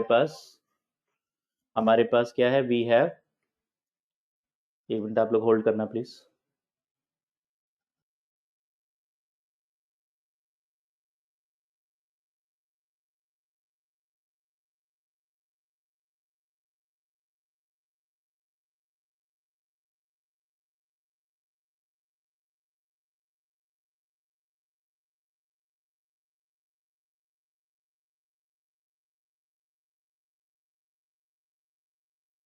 हाँ जी, तो वी हैव, ठीक है, different websites also to download data, open source data, ठीक है, different popular websites to download open source data and use it for analysis purpose. ठीक है, तो हमारे पास मशीन लर्निंग मॉडल डेवलप करने के लिए हमारे पास कई सारे रेडीमेड वेबसाइट्स हैं जहां से आप डेटा को डाउनलोड कर सकते हो। एग्जांपल्स बताओ मुझे, कुछ वेबसाइट्स के नाम बताओ जहां से आप डेटा डाउनलोड कर सकते हो, बोलो। ऐसी वेबसाइट्स के नाम बताओ जहां से आप जो है ओपन सोर्स डेटा डाउनलोड कर सकते हो फ्री ऑफ कॉस्ट, जिसमें आपको कुछ पे नहीं करना है, एनालिसिस करना है आपको, बताओ। कैगल है, वेरी गुड रुद्राक्ष, ठीक है, तो वर्ल्ड की सबसे पॉपुलर वेबसाइट है कैगल.com, राइट। वर्ल्ड की सबसे पॉपुलर वेबसाइट है जहां पे आपको सबसे ज्यादा क्वांटिटी में क्वालिटी डेटा मिलेगा, right.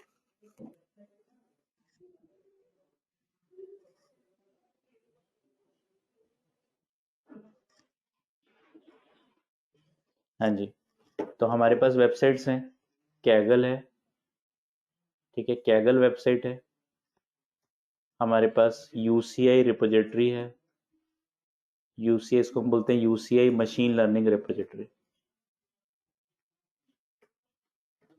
UCI machine learning repository, ये है मेरे पास number 3 Kaggle UCI machine learning repository, ये है मेरे पास। उसके बाद रुद्राक्ष कह रहे हैं वर्ल्ड बैंक का डेटा, वर्ल्ड बैंक आपको free of cost data provide करता है, WHO आपको पता है free of cost data provide करता है।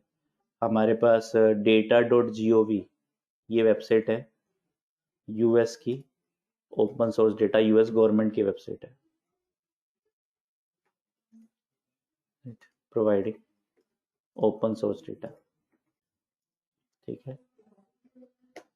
नंबर 6 data.gov आपके पास है, ठीक है, WHO है, ठीक है, इंडिया की है आपके पास,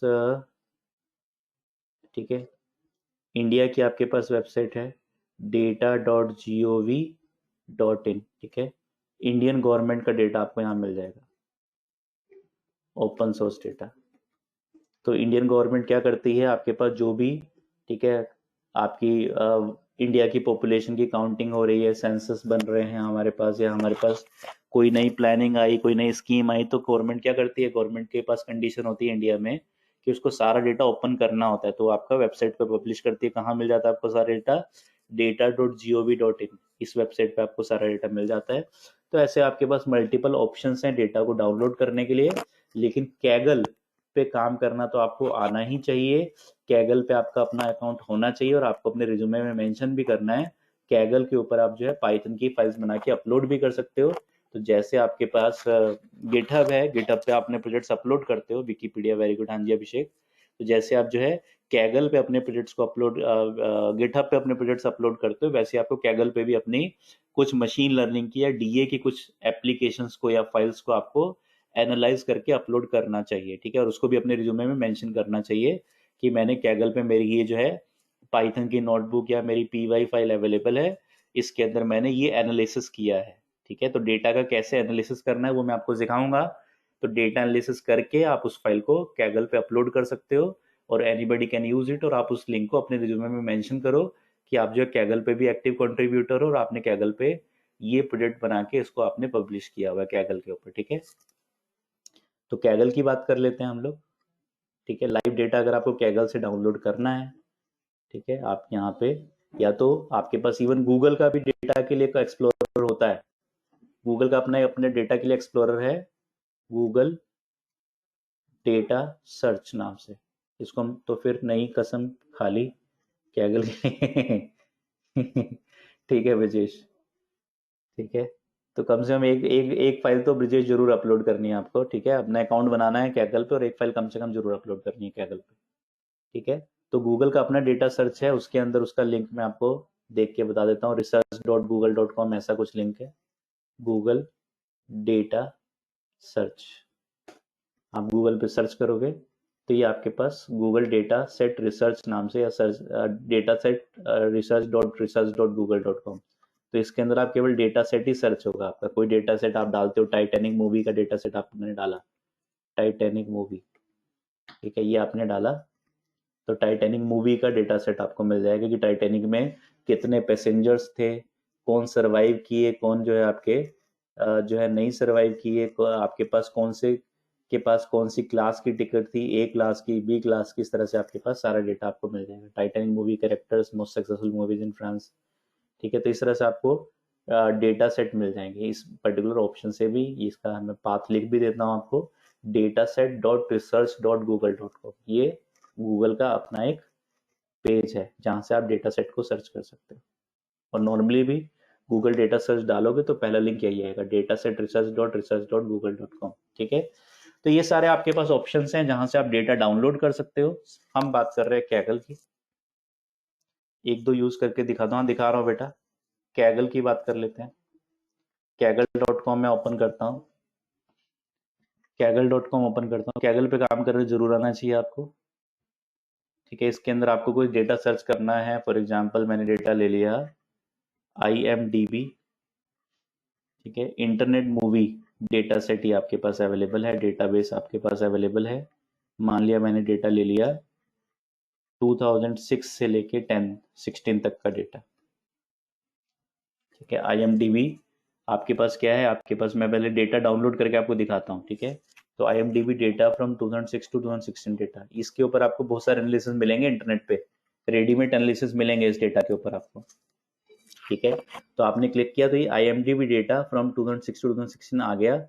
आप डाउनलोड करोगे इसको, आप डाउनलोड करोगे इसको, तो ये क्या है, ये आपके पास डेटा सेट है 1000 most popular movies on IMDb। तो IMDb एक वेबसाइट है जिसके अंदर आपके पास 2006 से लेके 2016 तक का डेटा, टॉप 1000 मूवीज का डेटा आपके पास अवेलेबल, टॉप 1000 मूवीज का डेटा अवेलेबल है, ठीक है। तो यहाँ पे पूरा डिस्क्रिप्शन है डेटा का। नोटबुक्स इसके अंदर 61 अवेलेबल है, जो कि आप नोटबुक्स किसके अंदर बनाते हो आपको पता है, नोटबुक्स आप जो है जुपिटर के अंदर काम करते हो तो नोटबुक्स बनती हैं। तो नोटबुक्स के अंदर ये डेटा है, imdb-movie.data.csv फाइल में डेटा फॉर्मेट में अवेलेबल है। इसके अंदर सारी डिटेल्स अवेलेबल है, डेटा पॉइंट्स कौन कौन से हैं, टाइटल, जनरल, ये सारे कॉलम के नेम्स हैं। तो मैं पहले आपको डेटा डाउनलोड करके दिखा देता हूँ। डाउनलोड का ऑप्शन है, आप क्लिक करोगे, डाउनलोड का ऑप्शन है, क्लिक, ठीक है। आप यहाँ पे आर्काइव 1 नाम से सेव करोगे, ठीक है। शो इन फोल्डर, आपके पास आर्काइव नाम से डेटा आ गया। आपने इसको Ctrl+X कॉपी कट कर लिया यहाँ पे, मैं डी ड्राइव में DA फोल्डर के अंदर चलता हूँ, यहाँ पे मैंने आर्काइव 1 को पेस्ट कर दिया, ये मेरा आर्काइव 1 आ गया। ठीक है, ये मेरी फाइल है, कंप्रेस्ड फाइल, जिप फाइल है, एक्सट्रैक्ट कर लेता हूँ मैं। ठीक है, ये मेरे पास आर्काइव 1 आ गया, इसके अंदर मेरे पास IMDb मूवी डेटा आ गया। कैसी फाइल है ये अगर आप देखोगे तो आपकी ये comma separated CSV file available है। ठीक है, ये IMDb मूवी डेटा मैंने यहाँ से कट कर लेता हूँ Ctrl+X और DA फोल्डर के अंदर पेस्ट कर देता हूँ, ये मैंने पेस्ट कर दिया IMDb मूवी डेटा। ठीक है, तो इसका नाम मैं दे देता हूँ से IMDb डेटा। ठीक है, फाइल को रीनेम कर दिया मैंने, IMDb डेटा CSV फाइल है ये। ओपन कर लेता हूँ एक बार इस फाइल को, इस फाइल को मैंने ओपन कर लिया। तो IMDb आपके पास इंटरनेट मूवी डेटाबेस, आपके पास एक डेटा सेट है, एक आपकी वेबसाइट है जो क्या करती है, वर्ल्ड वाइड आपकी मूवीज को, आपकी जो है स्पेशल वीडियोस को, आपकी जो है आपके टीवी सीरियल्स को रैंकिंग प्रोवाइड करती है, उसके बेस पे वोट्स करवाती है। आपके पास लोग वोट देते हैं कि अच्छा ये मूवी ऐसी है, उसकी रेटिंग, उसका मेटा स्कोर, ये सब आपका ये IMDb वेबसाइट जो है एक वर्ल्ड वाइड एक ऐसी वेबसाइट है जो आपके मूवीज को रेटिंग प्रोवाइड करती है डिपेंडिंग अपॉन कस्टमर के रिव्यूज के बेस पे भी और अपने इंटरनल रिव्यूज के बेस पे भी हर एक मूवी को अपना एक डिस्क्रिप्शन प्रोवाइड करते हो। जैसे 2006 से लेके 2016 के बीच में जो सबसे बेस्ट मूवी IMDb जिसको कह रही है वो कौन सी मूवी है, गार्जियंस ऑफ द गैलेक्सी है। इसके अंदर जेनरे मतलब आपके पास मूवी का टाइप क्या था, तो आपके पास ये मूवी एक्शन, एडवेंचर और साइंटिफिक जो है आपके पास फिक्शन, साइंस फिक्शन की मूवी थी। डिस्क्रिप्शन थोड़ा सा इसके बारे में दिया हुआ है इस मूवी के बारे में, इसका डायरेक्टर कौन था, इसमें एक्टर्स कौन थे, इस कौन से ईयर में रिलीज हुई थी, रन टाइम का मतलब कितने मिनट की मूवी है, 121 मिनट की है, रेटिंग क्या है इसकी, कितने वोट्स इस मूवी को मिले। तो बाकी मूवीज को आप देखोगे तो 1,20,000, 2,11,000, पर इस मूवी को 7,57,000 वोट मिले हैं।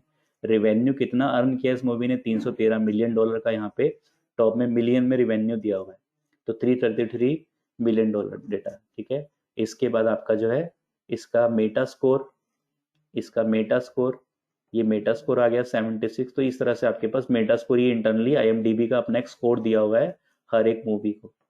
ठीक है, तो ये सॉर्टेड डेटा, हाँ बेटा ये रैंक के बेस पे सॉर्टेड है, रैंक के बेस पे सॉर्टेड है। आप इसको सॉर्ट करना चाहो किसी और क्राइटेरिया के बेस पे तो कैसे सॉर्ट करना है डेटा फ्रेम के अंदर एक्सेस करके, वो मैं आपको सिखाऊंगा ज्योति। ठीक है, बोलो कोई डाउट है? डेटा समझ में आ गया आप लोगों को?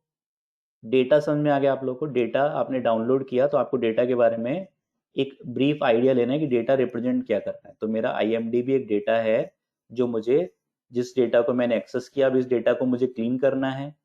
क्लीन करने का क्या मीनिंग है वो भी हम डिस्कस करेंगे, और इस डेटा के ऊपर हमें कुछ प्रोसेसिंग करनी है डेटा के अंदर। ठीक है, तो स्टार्ट करते हैं। ठीक है, स्टार्ट करते हैं हम लोग IMDb डेटा के ऊपर काम करते हैं। Do you want to save? Don't save, मैं सेव नहीं करना चाहता अभी कुछ भी। ये फाइल मैंने बंद कर दी, ये फाइल मैंने बंद कर दी, ये फाइल मैंने बंद कर दी। ठीक है, चलो तो हम लोग स्टार्ट करते हैं। हमें क्या करना है, हमने अभी एक डेटा सेट डाउनलोड किया है कैगल वेबसाइट से। नॉर्मली गूगल में भी आप सर्च करोगे ना, नॉर्मली गूगल में भी सर्च करोगे आपको IMDb का यही डेटा मिलेगा। आपने गूगल में सर्च कर लिया, मान लिया गूगल में, ठीक है, IMDb 1000 मूवीज का डेटा सेट है ये, 1000 मूवीज का डेटा सेट। ठीक है, तो आप देखोगे तो आपको imdb.com वेबसाइट पे आपको डेटा मिल जाएगा टॉप 1000 सॉर्टेड मूवीज का। ठीक है, तो इस तरह से आपको IMDb वेबसाइट से भी आप डाउनलोड कर सकते हो, अदरवाइज कैगल पे सारा data, most of the data आपको मिल जाता है जनरली। जो हम डेटा एनालिटिक्स मशीन लर्निंग में काफी सारे ऐसे पॉपुलर डेटा है जिनमें बहुत ज्यादा रिसर्च हो चुकी है ऑलरेडी। तो आपसे इंटरनेट जब आप इंटरव्यू देने जाओगे तो ऐसे कुछ डेटा सेट्स के बारे में भी पूछा जा सकता है कि क्या आपने इंटरनेशनल मार्केट के डेटा सेट पे काम किया है, आपने क्या कि US पॉपुलेशन के डेटा सेट पे काम किया है नहीं किया, तो इस एनालिसिस के बारे में भी डिस्कस किया जा सकता है आपसे। तो हम बात कर रहे हैं IMDb, जैसे आपका टाइटैनिक मूवी का डेटा है तो काफी पॉपुलर है।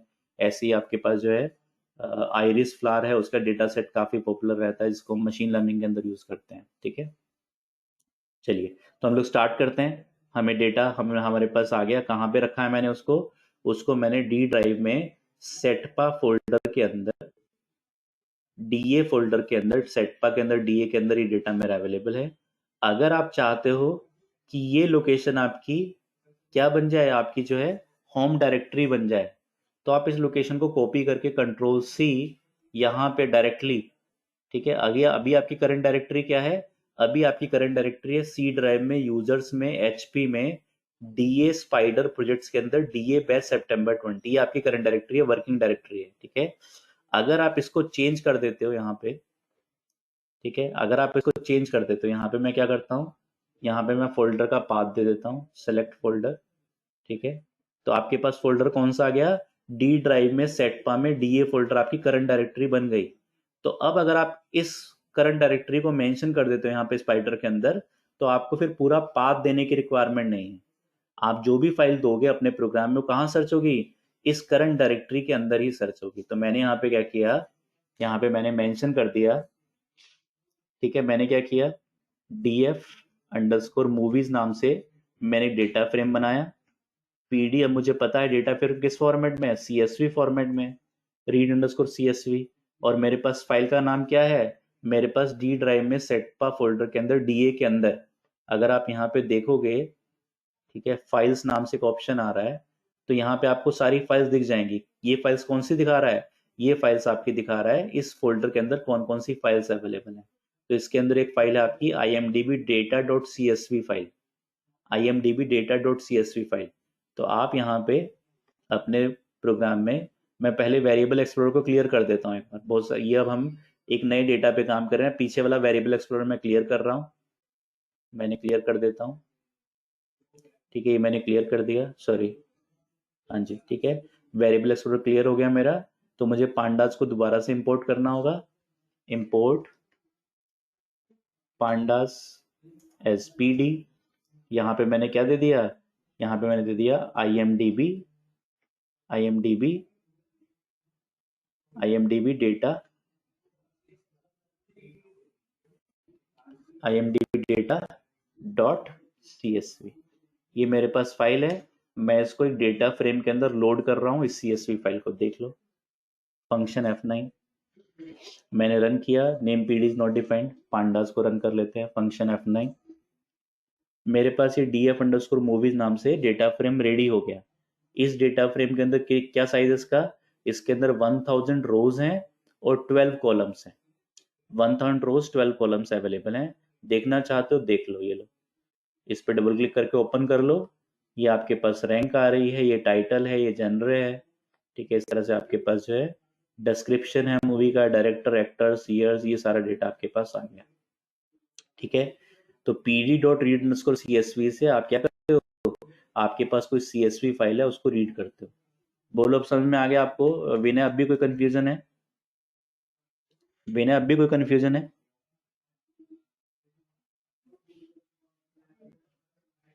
ठीक है।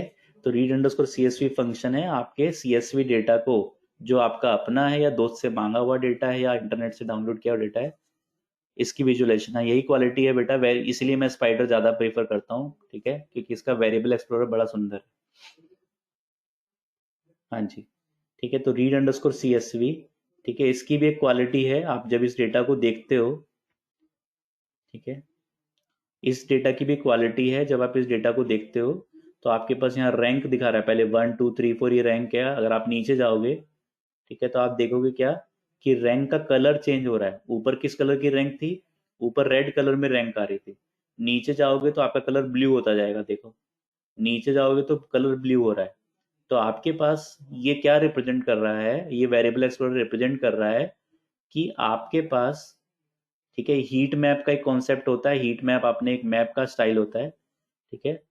हीट मैप एक मैप का स्टाइल होता है जहां पे आपके पास क्या है, हीट मैप में जो लोअर हीट मैप आपके पास, जैसे आपके पास कोई भी मैप आप ड्रॉ करते हो, ठीक है, तो वैसे हीट मैप भी है, ठीक है। हीट मैप के अंदर आपके पास लोअर वैल्यूज रेड कलर से, और आपकी जो बिगर वैल्यूज है, कौन सी वैल्यूज? जो न्यूमेरिक वैल्यूज हैं। ये न्यूमेरिक डेटा आपके पास है जहाँ पे नंबर्स में डेटा अवेलेबल है, ठीक है। और ये आपके पास कैटेगोरिकल वैल्यूज है जहाँ पे कैटेगरीज में डेटा अवेलेबल है।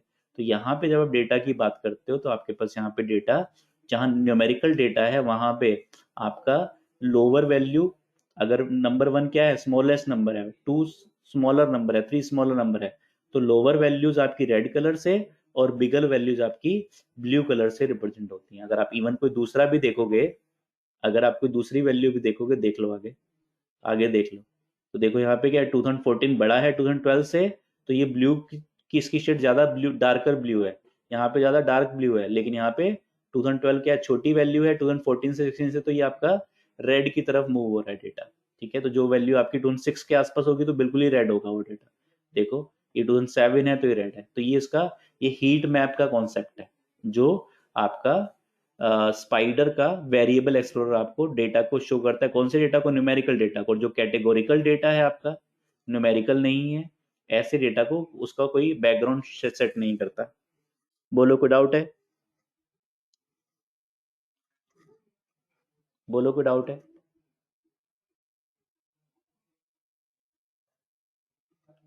Right right Rudraksh, thank you. ठीक है,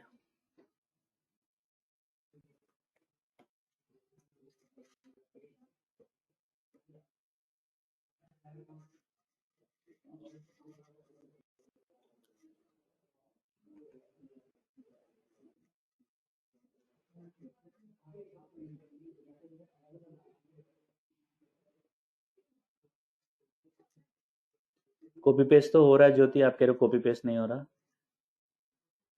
देखो मैंने यहाँ से कोई डेटा उठाया ज्योति, मैंने कोई डेटा उठाया, देखो ये डेटा मैंने उठाया है और उसको वहाँ पेस्ट कर रहा हूँ, कलर वाला। अच्छा अच्छा अच्छा, कलर वाले की कोई गारंटी नहीं है, नॉर्मली कॉपी पेस्ट हो रहा है। कंट्रोल, अच्छा ऑप्शन नहीं आ रहा इसमें, स्पेशल नहीं आ रहा, ठीक, कलर वाला नहीं आ रहा। ठीक है, तो आप क्या कर सकते हो, आपको जो है अगर अपने डेटा से आपको कंप्यूटर की किसी स्क्रीन से पार्ट और डेटा कॉपी करना होता है तो आपके पास एक शॉर्टकट की होती है, आप विंडो की शिफ्ट और एस प्रेस करते हो। क्या? विंडो की शिफ्ट और एस अगर आप प्रेस करते हो तो उससे क्या, आप जितना डेटा कॉपी करना चाहते हो उतना पार्ट, इतना पार्ट कॉपी करना चाहते हो कर लो, कंट्रोल सी। ठीक है, आपके पास क्या है, डेटा कॉपी हो गया। अब आप इसको जहां वर्ड में, पेंट में, जहां भी पेस्ट करना चाहते हो, ठीक है, वर्ड में, पेंट में, जहां पेस्ट करना चाहते हो वहां पे आप पेस्ट कर सकते हो। पीपीटी में पेस्ट करना है वहां जो पेस्ट कर सकते हो। ठीक है, कंट्रोल भी, ये पेस्ट हो गया आपका। 1 मिनट, कंट्रोल जेड, दोबारा से देखते हैं एक बार। मैंने क्या किया, फंक्शन विंडो शिफ्ट और एस ये प्रेस किया, कुछ पार्ट डेटा आपकी स्क्रीन का कुछ एरिया सेलेक्ट किया। ठीक है, ये मेरा कॉपी हो गया इतना पार्ट, मैं वर्ड फाइल में गया, मैंने पेस्ट कर दिया, पेस्ट कर दिया तो ये मेरा उतना पार्ट पेस्ट हो गया। ये फीचर पता है आप लोगों को? वैसे अगर आप प्रिंट स्क्रीन बटन पे प्रिंट करते हो तो क्या होता है, आपके पास प्रिंट स्क्रीन बटन पे क्लिक करोगे तो पूरा का पूरा स्क्रीन प्रिंट हो जाएगी। ठीक है, लेकिन आपको part of the screen select करनी है तो आप इस तरह से सेलेक्ट कर सकते हो। ठीक है, तो ये चीजें आपको रिपोर्ट्स वगैरह बनाने में काफी सपोर्ट करती हैं। रिपोर्ट अगर आपको बनानी होती है तो, जैसे आपको मैं कोई चीज पढ़ा रहा हूँ, हाँ स्निपिंग टूल, थोड़ा स्निपिंग टूल यूज करना है वो कर सकते हो आप, बिल्कुल ऐसा ही है, लेकिन यहाँ पे आप, अब मैं शॉर्टकट की बता रहा हूँ ज्योति आपको स्निपिंग टूल की।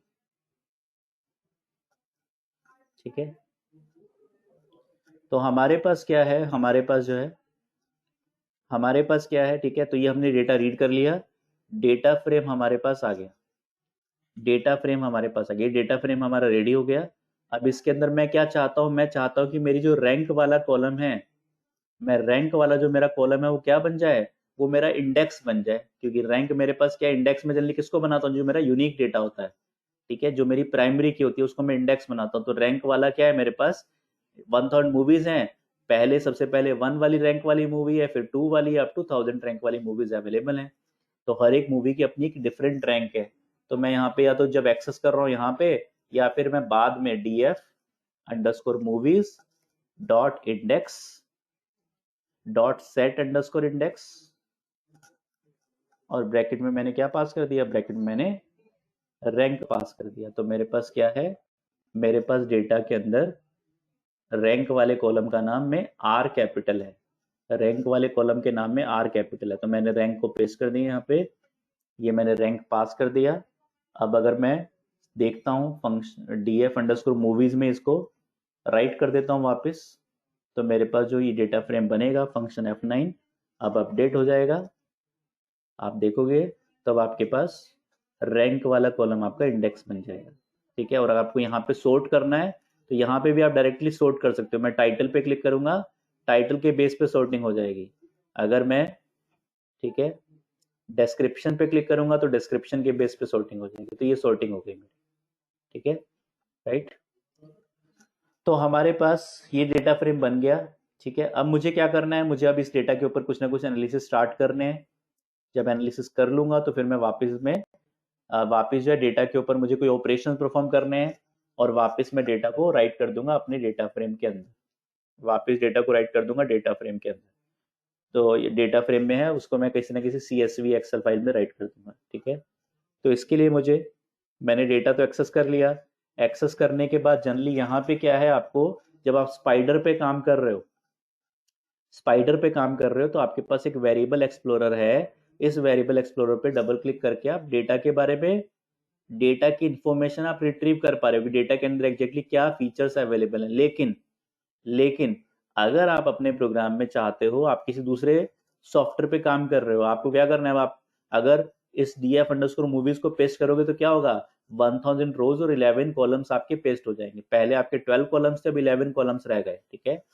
तो आपको क्या देखना है कि आपके पास मूवीज के अंदर df अंडरस्कोर मूवीज के अंदर इसकी शेप क्या है। सबसे पहले आप चेक करते हो शेप आपके पास, आपको याद होगा nd एरे का एट्रीब्यूट है, और हमने डिस्कस किया था डेटा फ्रेम कहीं ना कहीं क्या है, एक चाइल्ड है। आपकी nd एरे की प्रॉपर्टीज को डेटा फ्रेम यूज कर रहा है, डेटा फ्रेम की अपनी भी कुछ प्रॉपर्टीज हैं और ये पैरेलली nd एरे की प्रॉपर्टीज यूज कर रहा है। तो डॉट शेप आपका nd एरे का एक एट्रीब्यूट था, उसको आपने यहाँ पे रन करके देख लिया फंक्शन F9, तो आपके पास यहाँ पे शेप क्या आ गई, 111। तो सबसे पहले जब भी आप किसी डेटा को एक्सेस करते हो अपने प्रोग्राम में, तो पहले उसकी शेप चेक करते हो कि एग्जैक्टली डेटा कितना बड़ा है। तो कितना बड़ा डेटा है, आपके डेटा के अंदर 1000 रोज हैं और 11 कॉलम्स हैं, ठीक है। शेप आपने चेक कर ली। इसके बाद आप क्या करते हो, इसके बाद आप जो है df underscore movies dot head, आपके पास एक फंक्शन अवेलेबल है। अगर आप इस फंक्शन को कॉल करते हो, भाई इस डेटा में 1000 रोज हैं, अगर आप इस डेटा को प्रिंट करने लगोगे तो क्या होगा, बहुत बड़ा डेटा डिस्प्ले हो जाएगा। पूरा प्रिंट नहीं करना चाहते तो डॉट हेड अगर आप लगाओगे, मैं रन करके आपको दिखाता हूँ फंक्शन F9, तो आपके पास क्या होगा, टॉप 5 मूवीज आपकी एक्सेस हो जाएंगी। क्या एक्सेस हो जाएंगी, आपके डेटा की टॉप 5 मूवीज एक्सेस हो जाएंगी। तो df underscore movies dot head क्या करता है, आपके डेटा के अंदर 1000 रोज थी, इसने कितनी रो निकाल दी, 5 रोज, और सारे कॉलम्स आपको निकाल के दे दिए। अगर आप डेटा को देखोगे तो ये सारे कॉलम्स आपको यहाँ पे डिस्प्ले होने शुरू हो जाएंगे। बोलो कोई डाउट है, बोलो कोई डाउट है, ठीक है। तो आपके पास क्या है, डॉट हेड से हेड आ जाएगा। अगर आप हेड के अंदर पास कर देते हो, हेड क्यों देखते हो आप, जब भी आप डेटा लेके आओगे तो सबसे पहले आपका काम क्या होगा, आपने डेटा फ्रेम के अंदर लेके आ गए, आप देखना चाहते हो कि डेटा फ्रेम में सही से डेटा आया या नहीं आया। आपके पास डेटा के अंदर कौन कौन से कॉलम्स हैं, कौन कौन से कॉलम्स आपके पास अवेलेबल हैं। तो ये डेटा आप एक आइडिया ले लेते हो डेटा फ्रेम से कि आपके पास क्या क्या फीचर्स अवेलेबल हैं। ऐसे ही अगर आप क्या करते हो, df underscore movies dot head, bracket में आप पास कर दे तो 3 क्या देगा आपको, टॉप 3 रोज निकाल के दे देगा। बाय डिफॉल्ट अगर आप हेड में कुछ नहीं पास करते तो टॉप 5 रोज रिटर्न करेगा, और ये आपको टॉप 3 रोज रिटर्न कर देगा। टॉप 3 रोज अगर आपने नंबर पास कर दिया, टॉप 10 टॉप 50 रोज देखना चाहते हो डेटा की, देख लो, रन कर लो फंक्शन F9, ये आपके पास टॉप 3 रोज का डेटा आ गया। रैंक 1 2 3 वाली मूवीज आपके सामने डिस्प्ले हो गई। जैसे आपके पास हेड फंक्शन है, वैसे ही आपके पास टेल फंक्शन है। डेटा आपके पास आ गया, आपको डेटा का एनालिसिस करना है। तो डेटा एनालिसिस करने के लिए सबसे पहले डेटा को एक आप आइडिया लेते हो, अच्छा डेटा में है क्या चीज हमारे पास, ठीक है। हेड है, वैसे ही मेरे पास df underscore movies dot tail function available है। डॉट टेल, तो टेल भी क्या देगा आपको, टेल आपका लास्ट यानी कि बॉटम वाली 5 रोज दे देगा, और आप इसके अंदर भी कोई काउंट पास करोगे तो उतनी रोज दे देगा। रन कर लो फंक्शन F9, तो आपके पास क्या आ गया, आपके पास बॉटम की 5 रोज यानी कि 1000 आपके पास लास्ट रो थी, तो 996 से लेके 1000 तक की आपके पास रोज रिट्रीव हो गई। 996 से 1000 वाली रोज आपकी रिट्रीव हो गई। बोलो कोई डाउट है, कोई डाउट है? ठीक है, राइट। मोर देन 5 हाँ बिल्कुल दे सकते हो बेटा, बिल्कुल दे सकते हो अभिषेक। df_movies शेप का क्या यूज है, शेप का यूज बताया मैंने अभी। Dot df_movies dot tell, bracket में आपने दे दिया से 8 10 50 जितना भी आप देना चाहते हो दे सकते हो, फंक्शन F9। तो ये आपके पास बॉटम वाली 8 मूवीज निकल के आ गई। तो यहाँ हेड में भी आप पास कर सकते हो, टेल में भी वैल्यू दे सकते हो। ठीक है, शेप का यूज है अजीत। अगर आप कोई डेटा डाउनलोड करके ला रहे हो कहीं से, सबसे पहले आप क्या देखोगे कि आपके पास डेटा के अंदर कितनी रोज अवेलेबल हैं, ठीक है, कितने कॉलम्स अवेलेबल है। तो शेप आपको आपके डेटा की शेप बता देगा कि df_movies डॉट शेप आपको एक टपल रिटर्न करता है, इसके अंदर रोज और कॉलम्स की इंफॉर्मेशन रहती है। आप रन कर लो फंक्शन F9, तो आपके पास इसके अंदर कितनी रोज हैं, 1000 रोज हैं और 11 कॉलम्स हैं। इतना बड़ा डेटा आपके पास सही है। ठीक है, तो सबसे पहले आप अपने डेटा का साइज चेक करना चाहोगे जी। जब भी आप कहीं से इंटरनेट से डेटा लाओगे, सबसे पहले आप चाहोगे कि डेटा का साइज कितना है, तो साइज आपका डॉट शेप से आपको सामने निकल के आ जाएगा। ठीक है, डॉट शेप से निकल के आ जाएगा। ठीक है, तो ये हमारे पास हो गया शेप। ठीक है, ऐसे ही आप और भी एट्रीब्यूट्स यूज करना चाहो, जो आपके एनडी एरे के एट्रीब्यूट्स हैं, एनडी एरे के फंक्शंस हैं, वो सब आप यूज कर सकते हो। एनडी एरे के एट्रीब्यूट्स, एनडी एरे के फंक्शंस वो आप यूज कर सकते हो। इसी तरह से मेरे पास जैसे हेड और टेल है, वैसे ही मेरे पास एक इन्फो नाम से फंक्शन अवेलेबल है। df_info नाम से फंक्शन अवेलेबल है। अगर आप इसको रिप्रिंट कराते हो फंक्शन F9, तो आपके पास आपके डेटा फ्रेम की एक बेसिक इंफॉर्मेशन आ जाती है कि आपके डेटा फ्रेम में एग्जैक्टली क्या क्या चीजें पड़ी हुई हैं। क्या है आपके पास, देख लो एक बार, क्या है आपके पास। ठीक है, तो डॉट इन्फो आपको क्या रिटर्न कर रहा है, एक सीरीज रिटर्न कर रहा है, पांडास के डेटा फ्रेम रिटर्न कर रहा है। इस डेटा फ्रेम के अंदर आपके पास टोटल 1000 एंट्रीज हैं। कहां से कहां तक, 1000 एंट्रीज हैं 1 से लेके 1000 तक। ये इंडेक्स के बारे में आपको बता रहा है। ठीक है, ये इंडेक्स के बारे में। हाँ जी रुद्राक्ष, स्टैटिस्टिक्स भी आगे आएगा। ठीक है, वो भी आगे आएगा। तो ये मुझे इंडेक्स के बारे में बता रहा है कि मेरे पास मेरा जो डेटा है, उस डेटा के अंदर मेरे पास 1000 एंट्रीज हैं यानी कि 1000 रोज हैं, और उनके नंबर क्या है, 1 से लेके 1000 तक हैं। ये कॉलम्स के बारे में, ये रोज के बारे में, कॉलम्स के बारे में। टोटल 11 कॉलम्स हैं। कौन कौन से कॉलम्स हैं, पहला कॉलम है टाइटल, फिर जेनर, फिर डिस्क्रिप्शन, फिर डायरेक्टर, फिर एक्टर्स। ये सारे कॉलम्स हैं। टोटल 11 कॉलम्स हैं 0 से लेकर 10 तक। इसके अंदर कितनी वैल्यूज हैं, 1000 नॉन नल वैल्यूज हैं। यानी कि आपके पास कई बार जो मिसिंग डेटा होगा वो आपका क्या आ जाएगा, नल डेटा कंसिडर हो जाएगा। तो आपके पास यहाँ पे 1000 नॉन नल वैल्यूज हैं। जेनरे में एक भी वैल्यू ऐसी नहीं जो नल हो। नल का मतलब है यहाँ पे डेटा अवेलेबल नहीं है। ठीक है, यहाँ पे नॉन नल वैल्यू, यहाँ नॉन नल वैल्यू, ये सारी नॉन नल वैल्यू है। लेकिन 2 कॉलम आपके पास ऐसे हैं, कौन से, रिवेन्यू मिलियन में। तो आपके पास जो 1000 मूवीज हैं, उसमें से 872 मूवीज का आपको पता है कि उन मूवीज में कितना रिवेन्यू जनरेट किया था उन मूवीज ने, लेकिन बाकी जो मूवीज है उनका रिवेन्यू आपको नहीं पता। मेटा स्कोर 936 आपके पास मूवीज का अवेलेबल है। बाकी में क्या पड़ा होगा, बाकी में NaN पड़ा होगा। NaN का मतलब नन वैल्यू, यानी कि वहां पे कोई डेटा अवेलेबल नहीं है। ठीक है, ये कॉलम्स का टाइप क्या है, ऑब्जेक्ट का मतलब है जो स्ट्रिंग टाइप का डेटा होगा इसको डेटा फ्रेम ऑब्जेक्ट बना देता है। ईयर क्या है, ईयर आपका int 64 है। ठीक है, रन टाइम मिनट्स क्या है, ये आपका int 64 है। ये आपके हर एक कॉलम का डेटा टाइप हमें बता रहा है। तो फ्लोट 64 टाइप के 3 कॉलम है, इंट 64 टाइप के 3 कॉलम है, और ऑब्जेक्ट टाइप के 5 कॉलम है। ये हमें क्या बता रहा है, ये हमें बता रहा है कि कितने न्यूमेरिक कॉलम हमारे पास अवेलेबल हैं, न्यूमेरिक कॉलम कितने अवेलेबल हैं, और स्ट्रिंग वाले कॉलम कितने अवेलेबल हैं, ऑब्जेक्ट वाले कॉलम कितने अवेलेबल हैं। ठीक है, तो डॉट इन्फो से हमें एक आइडिया मिल जाता है कि अच्छा मेरा डेटा के अंदर एग्जैक्टली क्या क्या डेटा, किस किस टाइप के कॉलम्स पड़े हुए हैं। कॉलम्स क्या रोल प्ले करेंगे, आगे चल के कॉलम्स ही आपके वेरिएबल्स का रोल प्ले करेंगे। आपको निकालना है कि आपके वोट्स इंक्रीज हो रहे हैं तो क्या मेटा स्कोर इंक्रीज हो रहा है, वोट्स डिक्रीज हो रहे हैं तो क्या मेटा स्कोर डिक्रीज हो रहा है। अगर किसी कंपनी का रन टाइम मिनट ज्यादा है तो क्या जिस कंपनी का रन टाइम मिनट यानी कि कोई मूवी 2.5 घंटे की कोई 3 घंटे की है तो क्या उससे रिवेन्यू पे कोई रिलेशन है या नहीं है। ठीक है, अगर रिलेशन है तो फ्यूचर में क्या होगा, कंपनी कोशिश करेंगी कि ज्यादा घंटे वाली मूवी बनाए ताकि मेरा रिवेन्यू बढ़ जाए। ठीक है, क्या मेरा रेटिंग का वोट से कोई रिलेशन है, क्या मेरा रिवेन्यू का ईयर से कोई रिलेशन है, एक्टर से कोई रिलेशन है। अच्छा ये एक्टर है, इसकी मूवीज का जो ज्यादातर परफॉर्मेंस बेटर है जहाँ पे रिवेन्यू ज्यादा आ रहा है। तो ये सारे आपके एनालिसिस के पार्ट है, यही काम आपका जो डेटा एनालिस्ट करना होता है। बोलो समझ में आया, बोलो समझ में आया। ठीक है, आगे समझ में, राइट। ठीक है, ग्रेट। तो ये हमने डॉट इन्फो फंक्शन देख लिया। डॉट इन्फो फंक्शन से हमें एक आइडिया मिल गया कि हमारे पास डेटा फ्रेम में कितने कॉलम्स हैं, कितनी रोज हैं, रोज के क्या नाम है, कॉलम्स के क्या नाम है, कॉलम के टाइप्स क्या हैं। ये सारी इंफॉर्मेशन हमारे पास आ गई, ये सारी इंफॉर्मेशन हमारे पास आ गई। ठीक है, अब हम स्टार्ट करते हैं। सबसे पहले हमारा टारगेट क्या है, सबसे पहले हमें डिस्कस करना है कि अगर हम डुप्लीकेट्स को रिमूव करना चाहते हैं डेटा फ्रेम से। डुप्लीकेट रिमूव करना बड़ा टॉपिक है थोड़ा सा।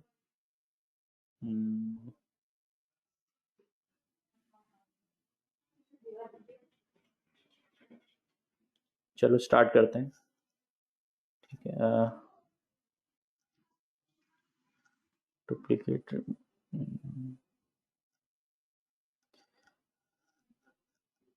फिलिंग नल वैल्यूज, हाँ सीखेंगे बेटा बिल्कुल रुद्राक्ष, उस पे आएंगे, स्टेप बाय स्टेप चलेंगे थोड़ा सा।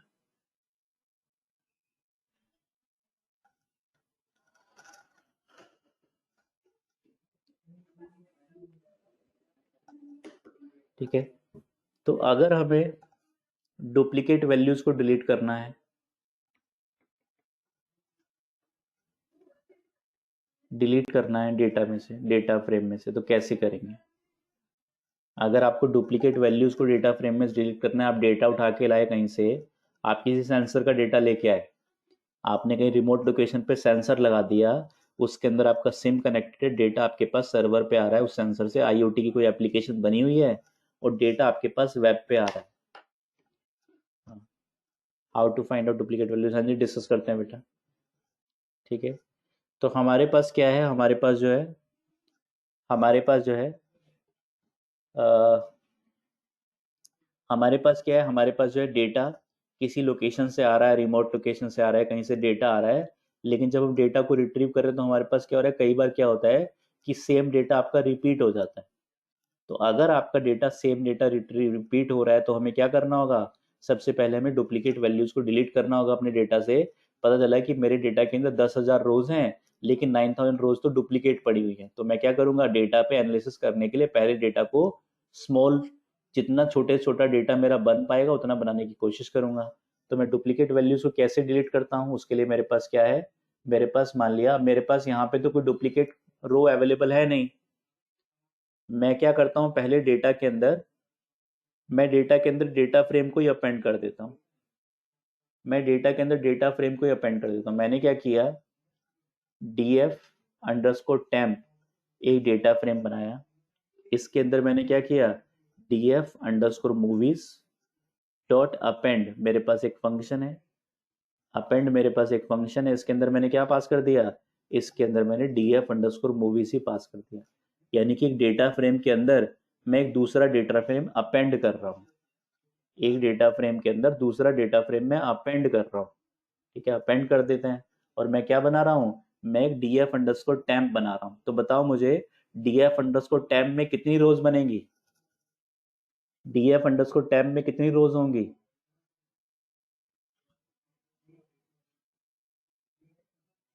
2000 होंगी। ठीक है, मैंने क्या किया, एक डेटा फ्रेम के अंदर उसी डेटा फ्रेम को अपेंड कर दिया, 2000 होंगे। देख लो, रन कर लो, फंक्शन F9, फंक्शन F9 ये मैंने रन कर दिया। यहाँ पे मैं चलता हूँ तो df_temp जो df_movies वाला डेटाबेस है उसके अंदर 1000 रोज 11 कॉलम्स है और इसके अंदर मेरे पास 2000,11 है। अगर आपके पास स्पाइडर नहीं है तो आप सबसे बेस्ट क्या करोगे, आप जो है अपने प्रोग्राम पे अपने नए डेटा फ्रेम की शेप को चेक कर लोगे, फंक्शन F9। तो आपके पास शेप आ गई कि इसके अंदर अब आपके पास 2000 रोज हो गई और 11 कॉलम्स हो गए। ठीक है, ये आपका डुप्लीकेट डेटा रेडी हो गया। अब आपको क्या करना है, आपको इसके अंदर से डुप्लीकेट वैल्यूज को हटाना है, आपको डेटा के अंदर से डुप्लीकेट वैल्यूज को हटाना है। तो क्या करोगे आप, यहाँ पे ड्रॉप अंडरस्कोर डुप्लीकेट पास करोगे, ड्रॉप अंडरस्कोर डुप्लीकेट पास करोगे, df underscore temp dot drop underscore duplicates आप पास करोगे, ठीक है, फंक्शन कॉल करोगे और इसको आप वापस क्या करते हो, df अंडरस्कोर टेम्प 1 में सेव कर लेते मान लिया। तो df अंडरस्कोर टेम्प से डुप्लीकेट्स को ड्रॉप करना है आपने और df अंडरस्कोर टेम्प 1 में सेव कर दिया आपने, देख लो फंक्शन f9, फंक्शन f9, ठीक है, df1 देख लो, df अंडरस्कोर टेम्प 1 में कितनी रोज आ गई, वापस 1000 रोज और 11 कॉलम्स आ गए। तो df अंडरस्कोर टेम्प में 1000 रोज आपकी डुप्लीकेट थी, वो सारी डुप्लीकेट रोज यहाँ पे डिलीट हो गई और आपके पास क्या आ गया, वापस ओरिजिनल डेटा आपके पास df अंडरस्कोर टेम्प 1 के अंदर आ गया। तो ड्रॉप अंडरस्कोर डुप्लीकेट फंक्शन है जो आपको डुप्लीकेट रोज को डिलीट कर देगा, ठीक है। बोलो आया समझ में। अब बताओ इस पे क्या क्वेश्चंस बन रहे हैं आप लोगों के, क्वेश्चंस बताओ मुझे, क्वेश्चन बताओ मुझे क्या क्वेश्चन बन रहे हैं। रोज हुई, ठीक है ज्योति, तो क्या पूछना चाह रहे हो, this will happen when all the rows and columns values are same only, नहीं सारे रोज एंड कॉलम्स की नहीं, ठीक है, अगर वैल्यूज हुई तो ये क्या है आपके पास, ठीक है, आपके पास क्या क्या सिनेरियोज हो सकते हैं, सिनेरियोज हो सकते हैं, आप लोग कुछ मुझे बता रहे हो, सिनेरियोज मुझे बता रहे हो, सिनेरियोज बता रहे हो मुझे आप। नंबर 1 पहला सिनेरियो आप क्या बता रहे हो, मैं देख लेता हूँ।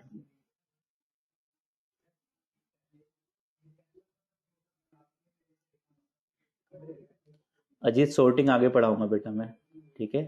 अभी आप इससे रिलेटेड क्वेश्चन बताओ मुझे, डुप्लीकेट ड्रॉप करने वाले, डुप्लीकेट डिलीट करने वाले क्या क्या क्वेश्चंस हैं। तो सबसे पहला क्वेश्चन है, ज्योति कह रही है ये तो रोज हुई, अगर वैल्यूज हुई तो क्या कहना चाह रहे हो ज्योति आप।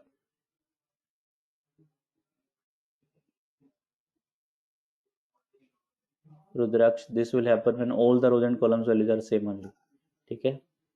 देखो आपके पास क्या सिनेरियोस होते हैं, when all the rows are having, when complete rows are having same value, ठीक है, when complete rows are having same value, पहला क्वेश्चन तो आपका ये बन रहा है, ठीक है। ये वाला आपने जो अभी क्या किया है, क्या ड्रॉप डुप्लीकेट्स, इससे क्या होगा, ये सिनेरियो कब काम करेगा, जब आपके पास पूरी की पूरी रो में सारी की सारी एंट्री डुप्लीकेट है, यानी कि अगर आप इसको देखोगे, अगर आप इसको देखोगे और रैंक पे जाओगे, मैंने क्या किया, इसको सॉर्ट कर दिया, इस व्यू को सॉर्ट कर दिया, तो मेरे पास टाइटल में 9 लाइव्स है, इस रो में भी 9 लाइव्स है, इस रो में भी 9 लाइव्स है, जेनरे में भी कॉमेडी फैमिली फैंटेसी है, यहाँ पे भी कॉमेडी फैमिली फैंटेसी है, यहाँ पे इसके बाद आपके पास क्या है, इसके बाद आपके पास जो है डिस्क्रिप्शन में सेम है, डायरेक्टर में सेम, यानी कि पूरी की पूरी रोज की value, when complete rows are having same value, तो आप क्या यूज करोगे, ड्रॉप अंडरस्कोर डुप्लीकेट यूज करोगे। और क्या क्या सिनेरियोज आप पूछ रहे हो, रो एंड कॉलम दोनों की डुप्लीकेट वैल्यू रिमूव करनी हो, तो पहले रोज की रिमूव कर लो विनय, पहले रोज की रिमूव कर लो और फिर कॉलम की कर लो, when complete columns are having same value, ठीक है। इसको कैसे करेंगे ये सिनेरियो हम लोग डिस्कस कर लेंगे, चलो आगे। थर्ड और बताओ क्या पूछना चाह रहे हो आप, complete rows are having same value, complete columns are having same value, और क्या पूछना चाह रहे हो आप,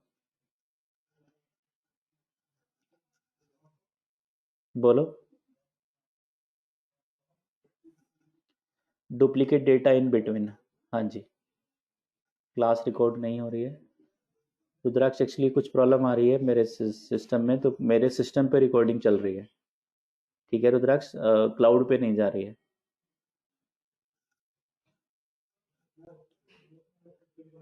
ठीक है।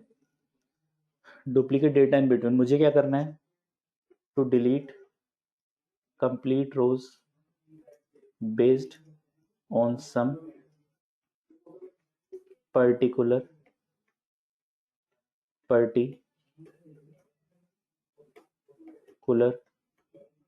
Column values. मुझे क्या करना है, इधर सेटपा पोर्टल पे जाएगा, नहीं तो अगर आज रात तक नहीं जाता तो वैसे वहां तो मुश्किल जाएगा। मैं आप लोगों को शेयर करूंगा रुद्राक्ष, फिर यूट्यूब वगैरह पे डाल के कहीं शेयर करूंगा मोस्ट प्रोबेबली। ये गो टू मीटिंग में भी अपलोड नहीं हो रहा है एक्चुअली में आज। ठीक है,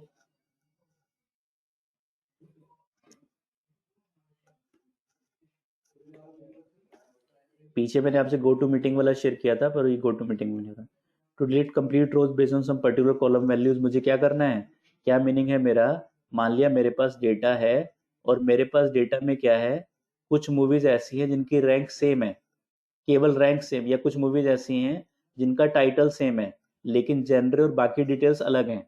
तो अगर टाइटल सेम है तो मैं पूरी की पूरी रोज को उड़ाना चाहता हूँ, पूरी की पूरी रोज को डिलीट करना चाहता हूँ। तो क्या है, to delete complete rows based on some particular value. तो आप सम पर्टिकुलर कॉलम की वैल्यू को देख के आप रोज को डिलीट करना चाहते हो। और क्या ऑप्शन हो सकते हैं, और बताओ क्या चीज हो सकती है।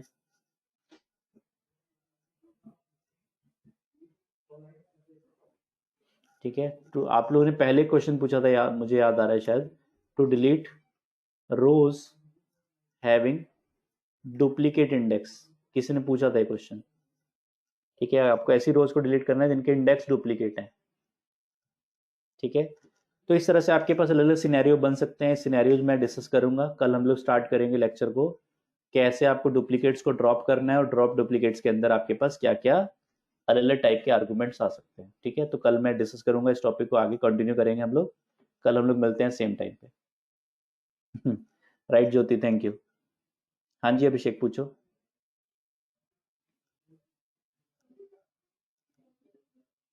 सर स्पाइडर में नया डिपेंडेंसी,